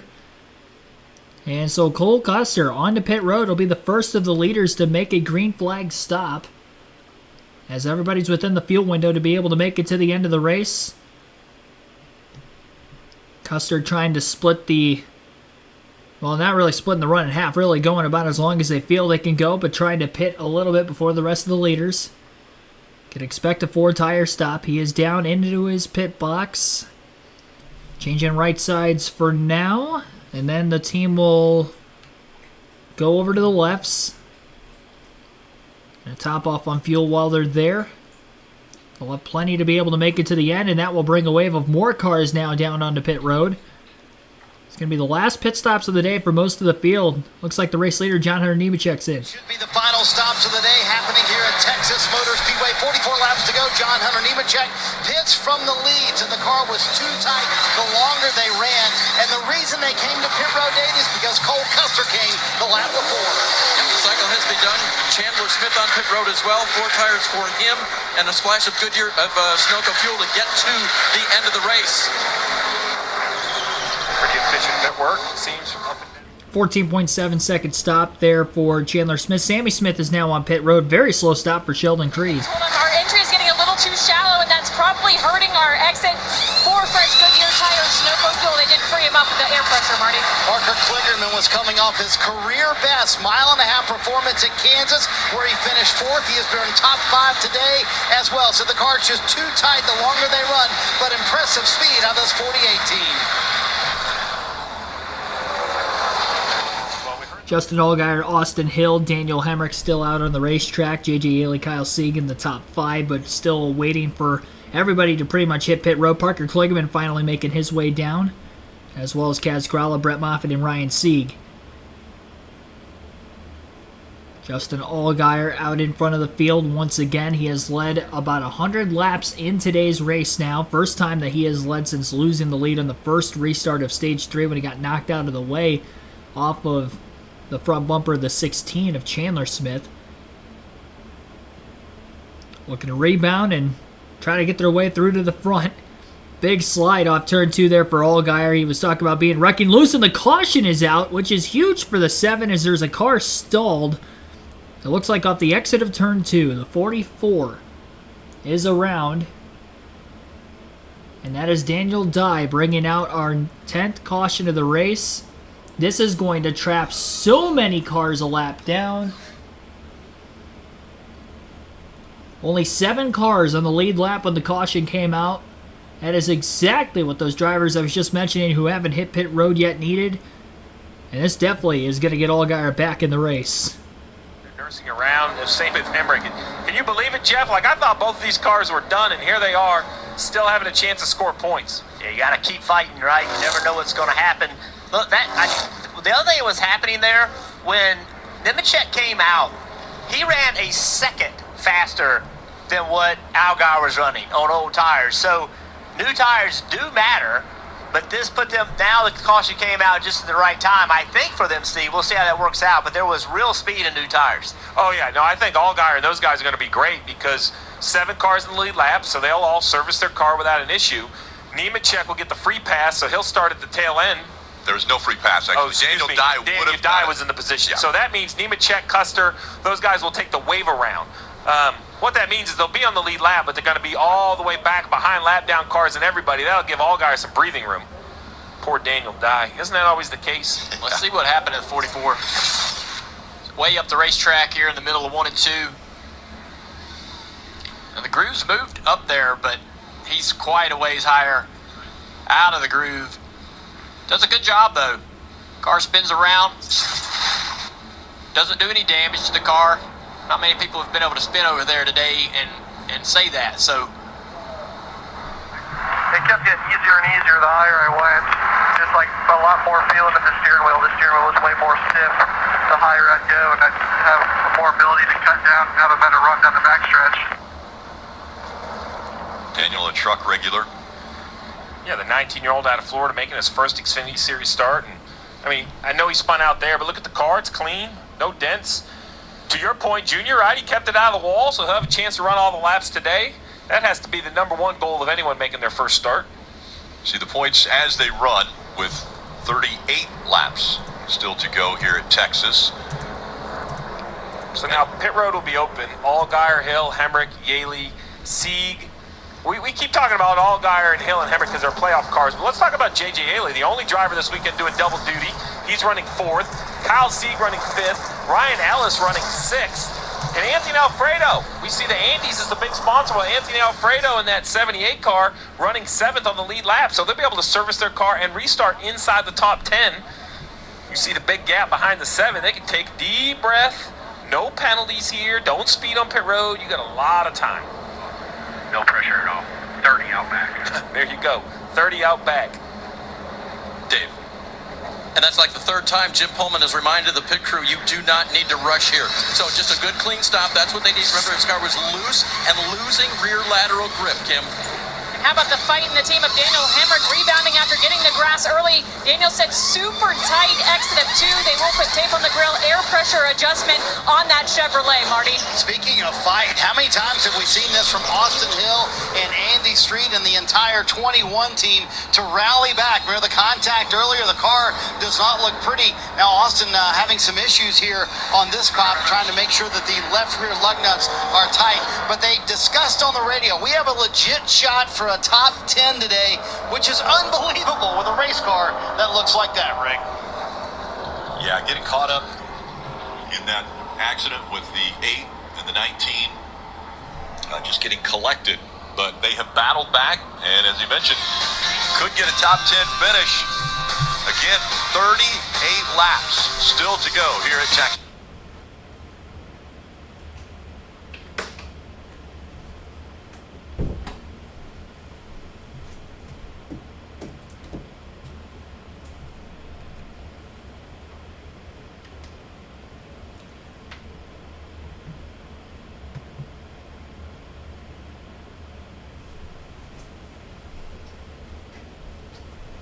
My bad on that one. My phone was very low on the battery side, and I have to plug that in right now so I can try to get this thing back up and running before the restart.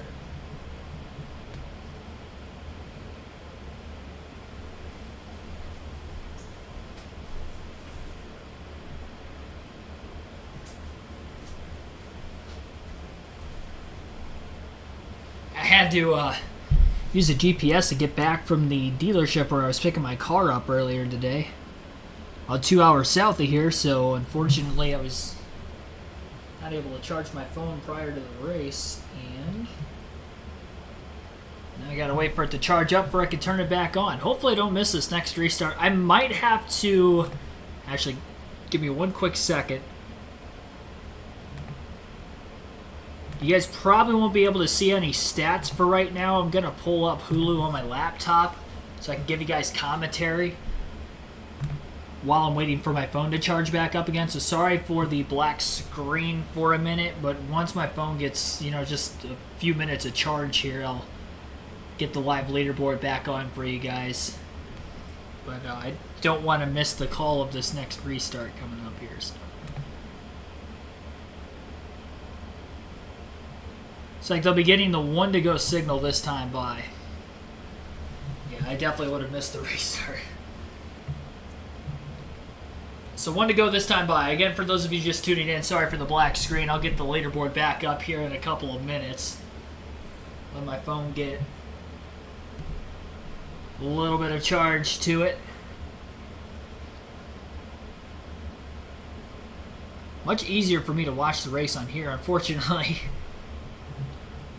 I gotta show you guys the stats needed for lap times and all that.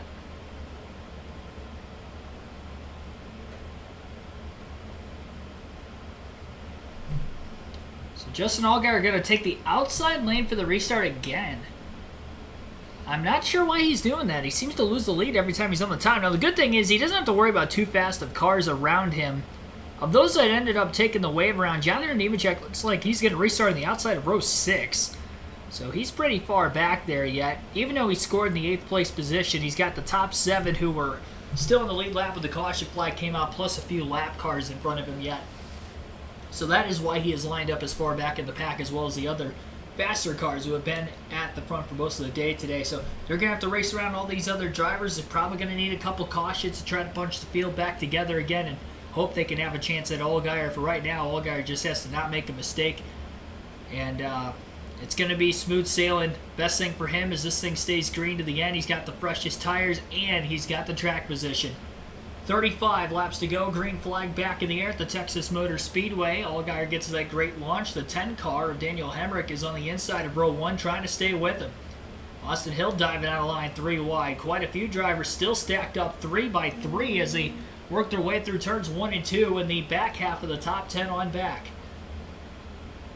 Nobody getting up against the wall that time, so that's good. Austin Hill moving up to P4 as they work their way into turns 3 and 4.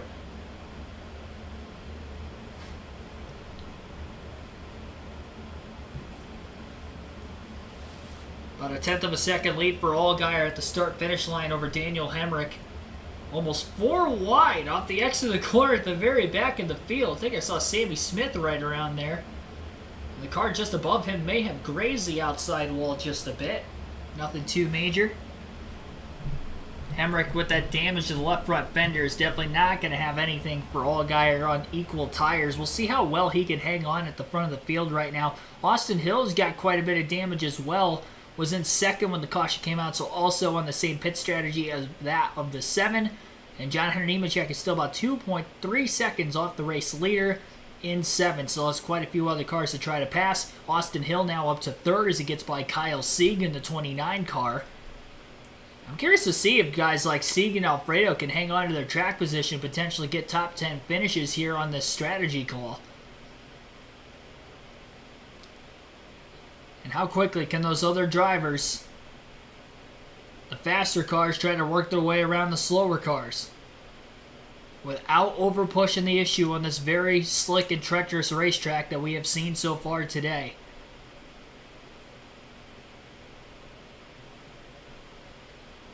Sieg on the inside, John Hunter Nemechek on the outside for 4th. Nemechek going to get the spot. Parker Kligerman putting a nice battle to the 0-0 of Custard. Almost got underneath them off turn 2. Custard running that higher line, trying to get the clean air at the 29 car rather. The other Sieg on the bottom. And again, Kligerman gets very close. That back bumper, the 0-0 off the exit of the corner. Custard running the wider line. Kligerman running the bottom right on that white line all the way through the corner. And it just looks as if the 48 car rather is a little bit quicker than the 0-0.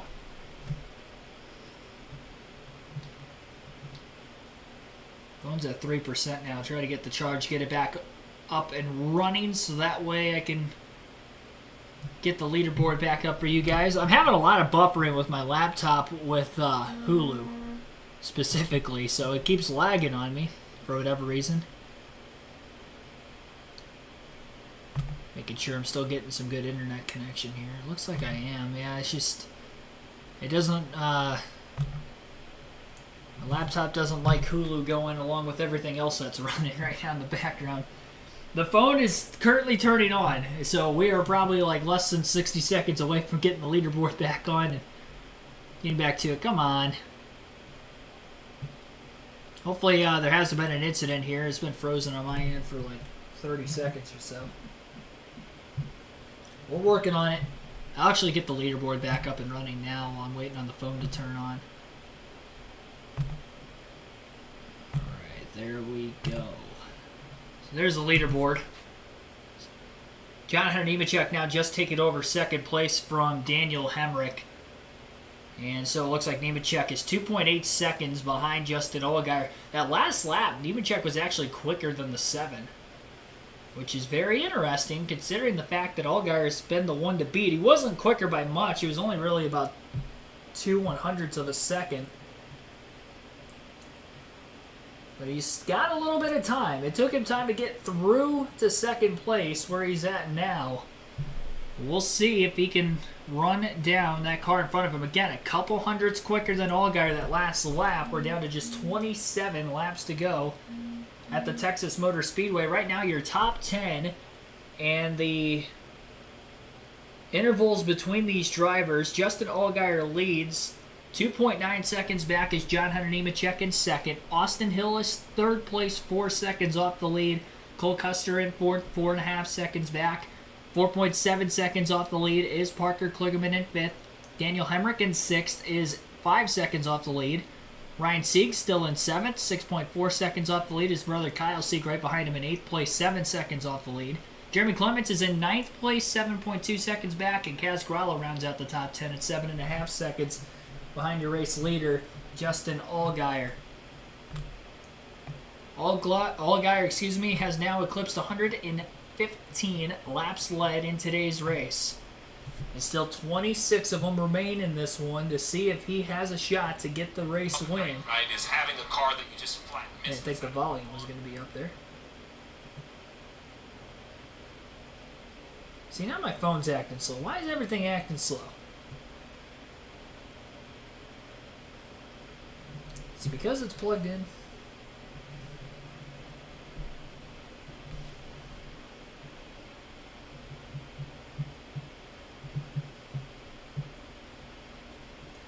Connected to the internet here. Come on.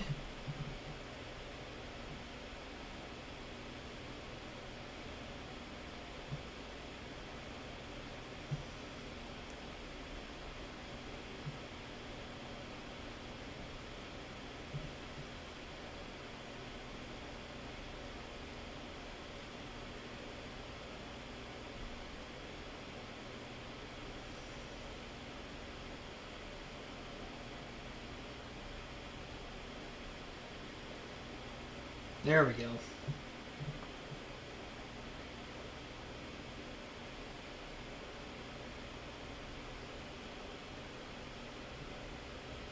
I think we're good now. Hopefully.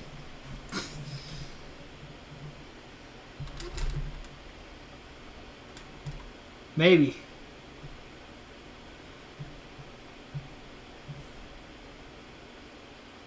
Yeah, we're good. 23 laps to go. 22 now at the line. 22 laps remaining. Still a 2.8 second lead.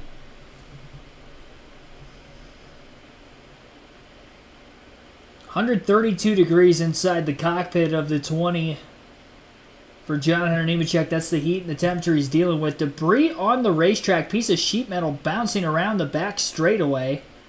These cars are dodging it inside and out. This will bring out another caution in today's race with 21 laps to go. This will be our 11th caution of the race today. And we will have to wait and see if it'll be the last.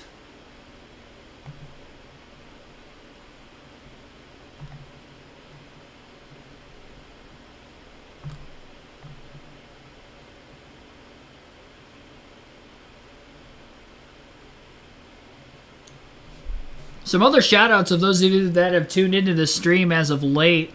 Robert Goodrich, thanks for tuning in. Saltwater Cures Everything, thanks for tuning in as well. There's quite a few that I've seen over the last 20 minutes or so, give or take. David Sokol, thanks for tuning in.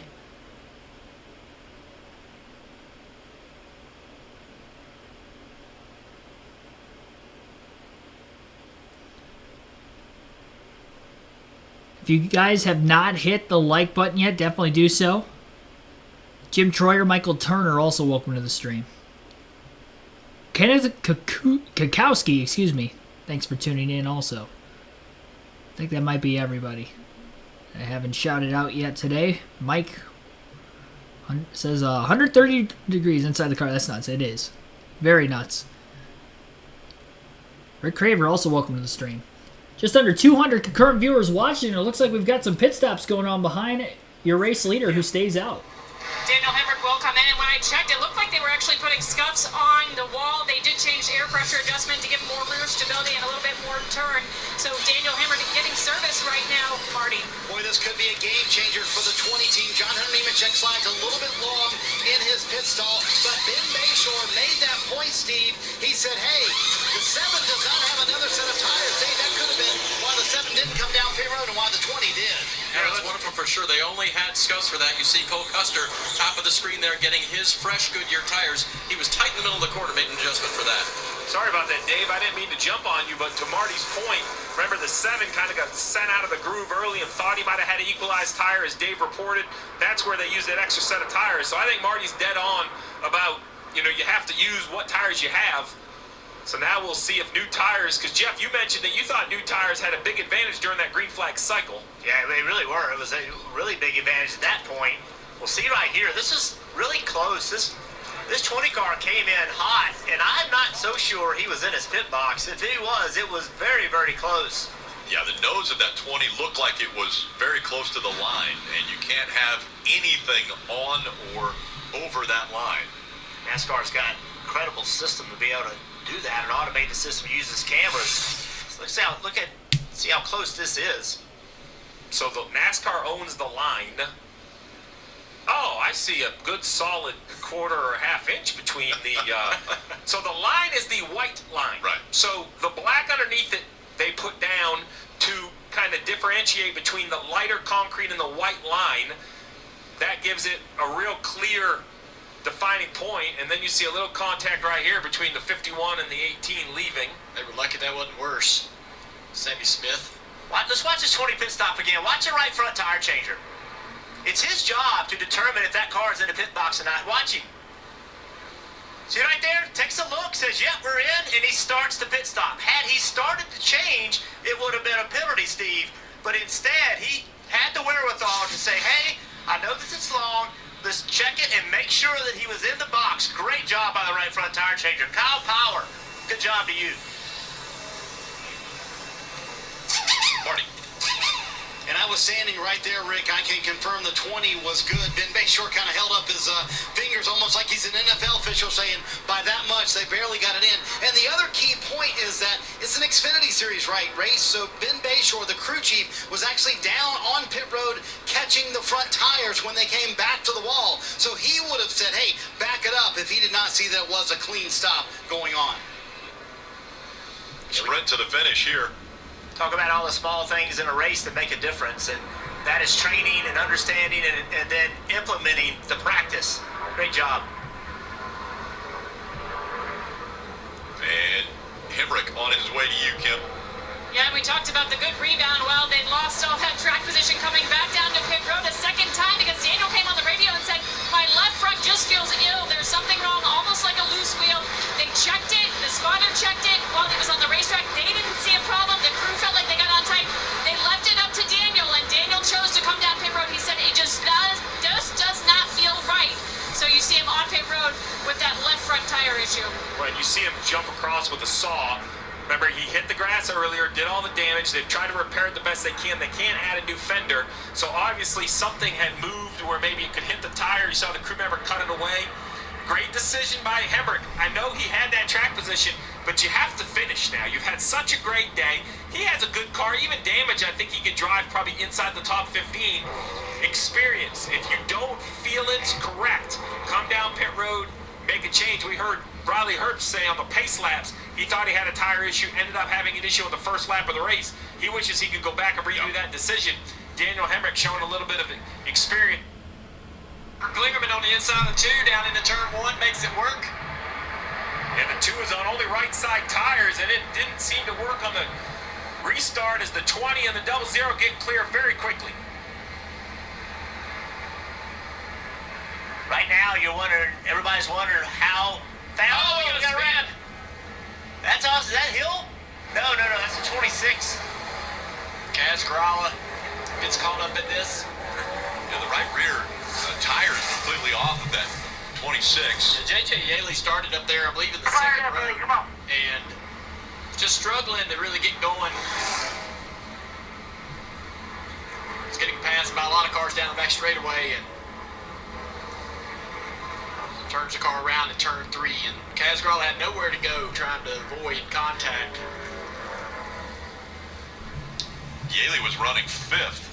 Kaz Gralla 11th as we take another look. So JJ's on the outside line down there, and it's like just trying to go 3 wide, not enough room. JJ did not provide him enough room to be in there 3 wide, and Kaz Gralla couldn't back out in time. You could see him trying to get out of that situation right there. Caution comes out again. 12 cautions already here at Texas with 16 laps still to go. This time it's JJ Yaley and Kaz Gralla involved in the incident. Andy's Frozen Custard 300. This caution is going to allow for less laps for those drivers on fresher tires to be able to try to get past the 21 and the 7 who had stayed out of the pits there. John Hunter Nemechek was able to race his way up to 3rd place right before that yellow flag came out, and Justin Allgaier, of course, hanging on to the race lead. I had to jump to live when my phone was lagging when I was first turning it on and getting Hulu on. I didn't realize how far behind the actual race I was, so I jumped to live, and they were in the middle of 1 and 2 on the restart, so that's why I wasn't calling that last restart. You heard the USA Network booth taking care of it. So 12 cautions in the race today. We'll see if this is going to be the last. We average right around 11 cautions, actually a little less than 11 cautions for the last 12 Xfinity races here. So by the numbers, we're averaging even more yellows than what we could have expected there to be in this one particularly. 127 laps led for Allgaier. He won the first 2 stages. Gonna have to try to survive these late race restarts and get the win. He does have slightly older tires.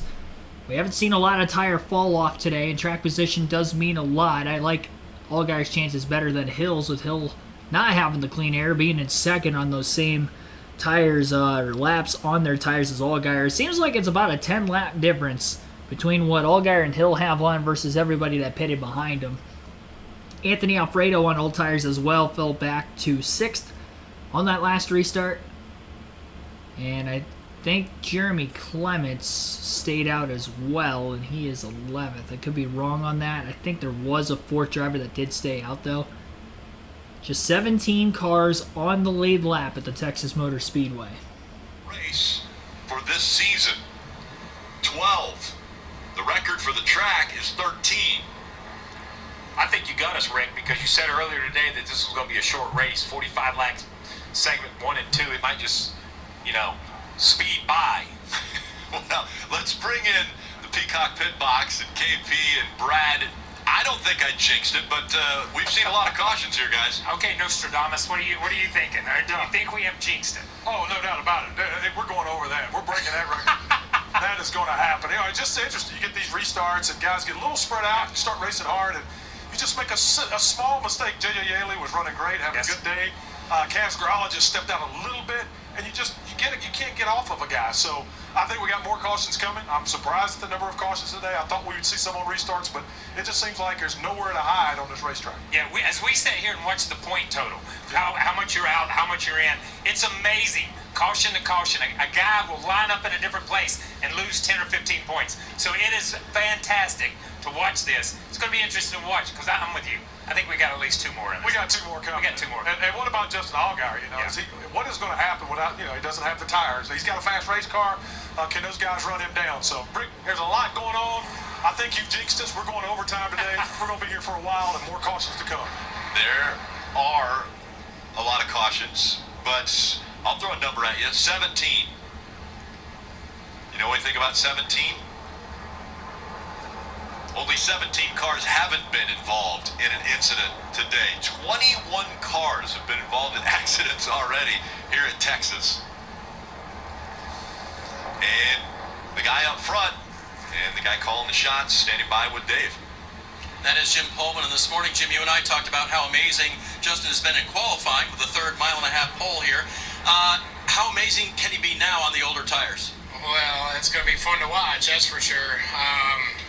Yeah, it's tough. I mean, we got caught off cycle there, pinned them, and then, the only thing we had left was some 11-lap tires. But, man, this Reese Chevrolet has been off the hook all day, and really proud of all these guys and Justin. I feel like the lap times are pretty good. You get them cooled down, and the fall-off is not that bad. That lap or 2 on their sticker tires burns a little bit off, so who knows? We'll see what happens. Maybe things have equaled out just a little bit, Marty. Dave, let's have that debate with Ben Bayshore, the crew chief for John Hunter Nemechek. So does this caution hurt you with the cycle on tires or help you by bunching the field up? I think it's a help. I think it bunches us up and gives us a shot at the 7. Without it, I think the 7 was going to probably build a 2 or 3 second gap. So this puts us in the ball game. I don't think we're going to beat him heads up. So hopefully with the 12, 13 lap newer tires, we'll be able to go get him. You guys want to choose the bottom here or the top here? I think we'll... for us, going opposite of the 21. So if we can get the front row, we'll take it. If not, we'll push the 7 and try to get clear and dogfight it for the win. There you go, and that's what they were just talking about on the radio a moment ago, Steve. As damaged as the 21 is right now, even though he's been pretty quick, they want to go the opposite direction of wherever he chooses when they do make the choose. Well, I'm concerned that the 21 doesn't have a very good right front fender to turn, but I'm also a little concerned about the rear bumper that I'd have to push.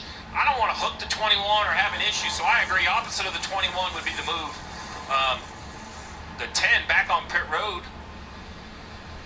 Still working on that left front there. Still on the lead lap, so no issues here. Well, restarts have been wild today, and we saw earlier Justin Allgaier was kind of dominating the race and drives down into turn 1. It just doesn't really have the pace right here. It gets checked up a little bit. The 16 gets into the back of him. He gets him up the racetrack, and now he's got all that debris on his tires, and look at all the spots he's losing. But after that restart, he never liked his car again. Even after he got his tires clean, he never liked his car. So it makes me wonder, now that he's restarting in the front, this is his third cycle on these tires, how is his car going to drive? How confident is he in his car because of that incident earlier in the day? He's absolutely vulnerable in this situation. He's probably going to take, let's see, he's going to take top of the racetrack. So the 20 probably knows, hey, I need to be in his back bumper. I'm going to push him, get him out there and get him clear, but I'm also going to try to hassle him in turn 1 and 2. Very much like the 16 car did. See if we can't get him up the racetrack. That might be, I need to strike early, not allow that 7 car to get clear and be out front down into turn 3. He can actually try to get on that back bumper and keep that 7 car loose all the way around turn 1 and 2 and get him up the track. John Hunter Nemechek, who's going to restart in the second row. Back in 2021, driving the 54 car at the time. Same sponsor. Found victory lane. And now John Hunter Nemechek with 6 wins already in 2023 is in contention again. He'll be restarting right behind Allgaier. It's fair to say the 3 fastest teams, the 21, the 7, and the 20, all year long, here they are, starting in the front of this race, only 10 laps to go. A 10-lap shootout for the win at Texas. Who's going to get it done and potentially lock their way into the next round of the playoffs with a win? Nothing but playoff drivers at the front of the field right now. 6 in the top 7. Green flag is going to be back in the air. Allgaier on the outside of row 1. Hill to the inside lane. Nemechek right behind the 7. did not take off very well. Looked like Nemechek spun the tires on the restart. And unfortunately, Cole Custard was trapped behind the 21. He couldn't go anywhere. And now it looks like Parker Kligerman's going to get around both the 20 and the 00. So Kligerman is the fastest of those on the fresh tires right now, up to third, trying to run down the leaders of Allgaier and Hill, who are side by side for the lead into turn 3. Allgaier with the lead off turn 4 as he's clear of the 21. 9 laps left. Can Parker Kligerman get to the lead and get it done? Sheldon Creed now battling to get inside the top 5 for the first time today. He is all over the inside of the 20 car in the center of turns 1 and 2. Kligerman clear of Hill. He's up to second. Now can he pass the fastest driver of the day, Justin Allgaier? He's got the tire advantage. Looking to the inside through turns 3 and 4. Allgaier up on the outside groove is going to hang on. 8 laps to go at the line now for the 7. Kligerman needs to get by Allgaier before Nemechek gets to Kligerman. Kligerman looking to that low lane as he's been running most of the day through turns 1 and 2. Allgaier does not have the grip needed to be able to get the power down soon enough. Kligerman is going for the lead off turn 2. He's down on the inside of the racetrack. Headed into 3. Drag race. The 7 holding him tight. Who's going to make a mistake? It's Kligerman. He almost gets into Allgaier. Allgaier is sliding sideways as he barely keeps it off the wall off turn 4. He might have tagged it a little bit. Here comes Nemechek. He's underneath the 48 for the lead into turn 1. And John Hunter Nemechek's out in front.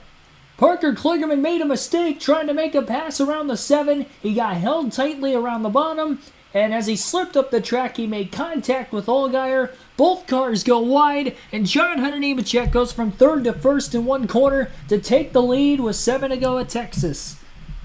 Can Kligerman get him back now as we're down to 6 laps left this time by, or was that the last chance Kligerman had to get the win? He knew he had to get by him quick with Nemechek coming.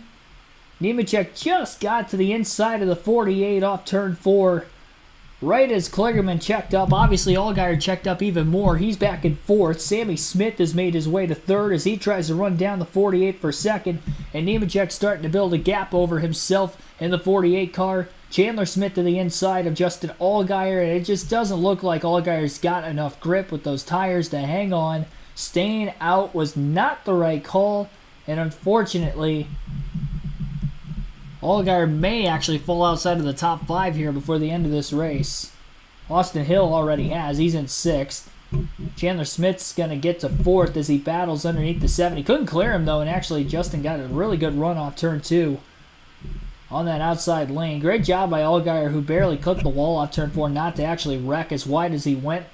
48 shoved tight, but that's the risk you pull when you try to pinch a driver that tightly on the bottom of the racetrack.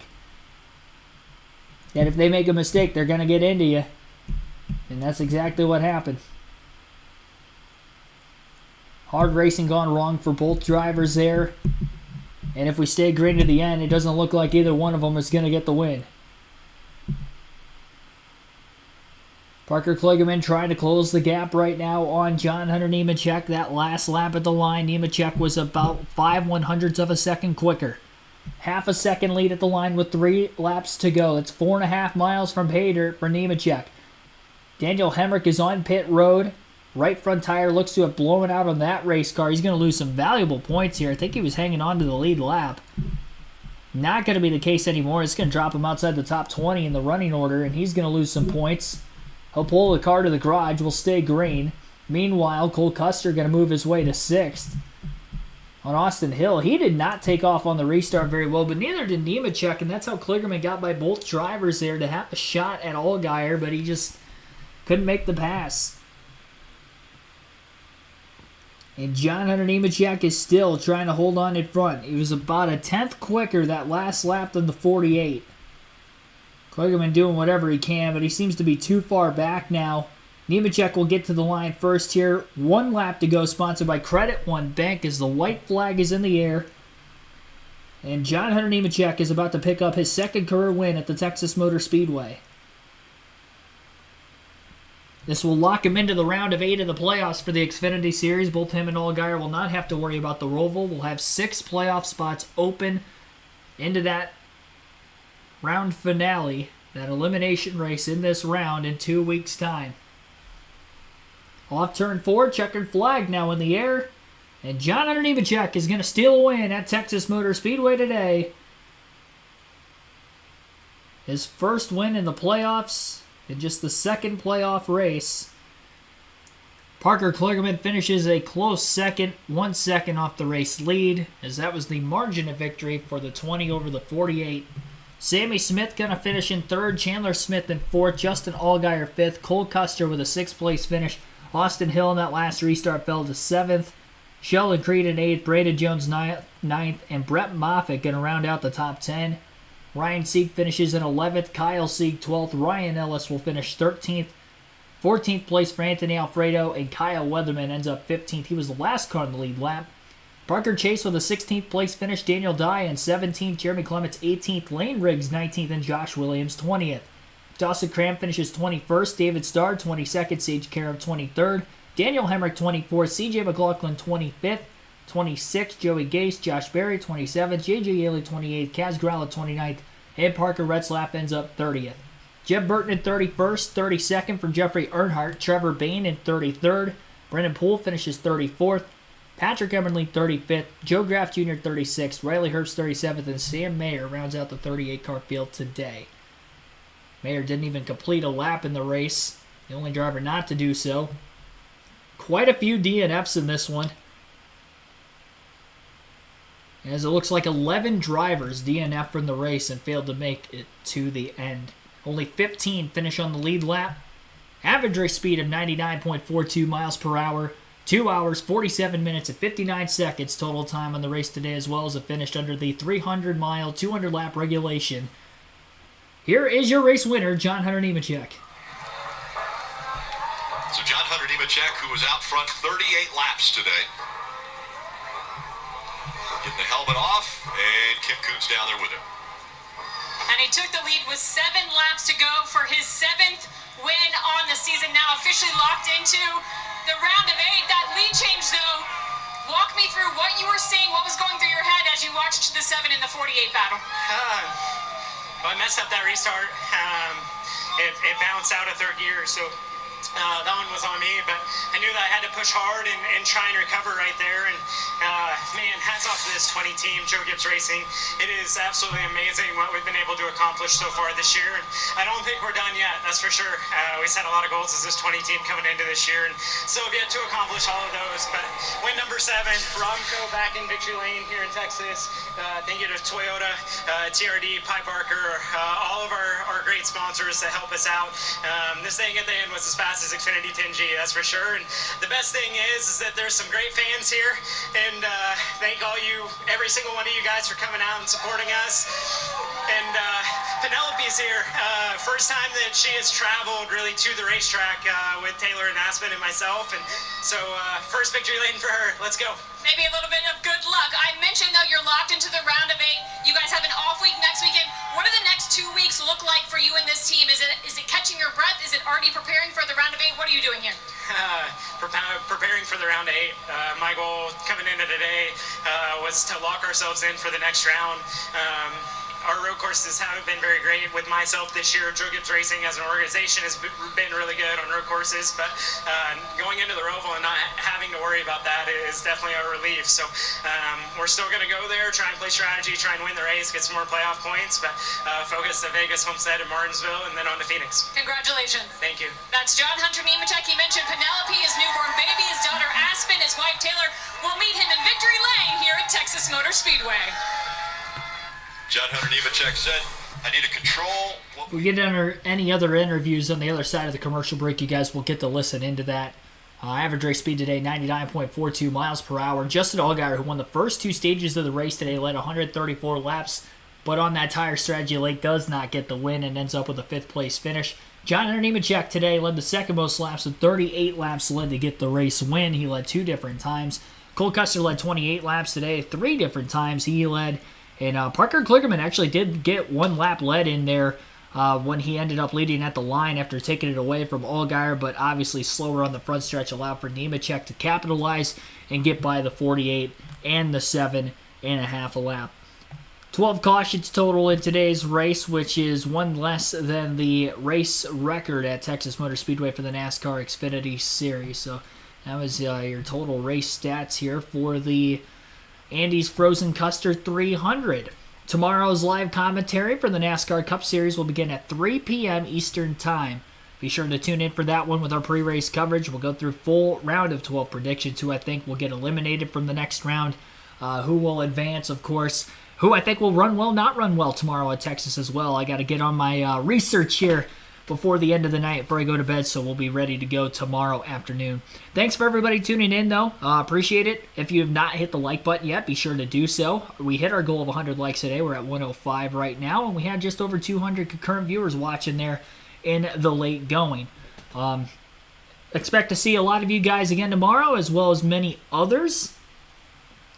They're just coming back from the commercial break right now, and I'll read off the point standings to you guys with that being said.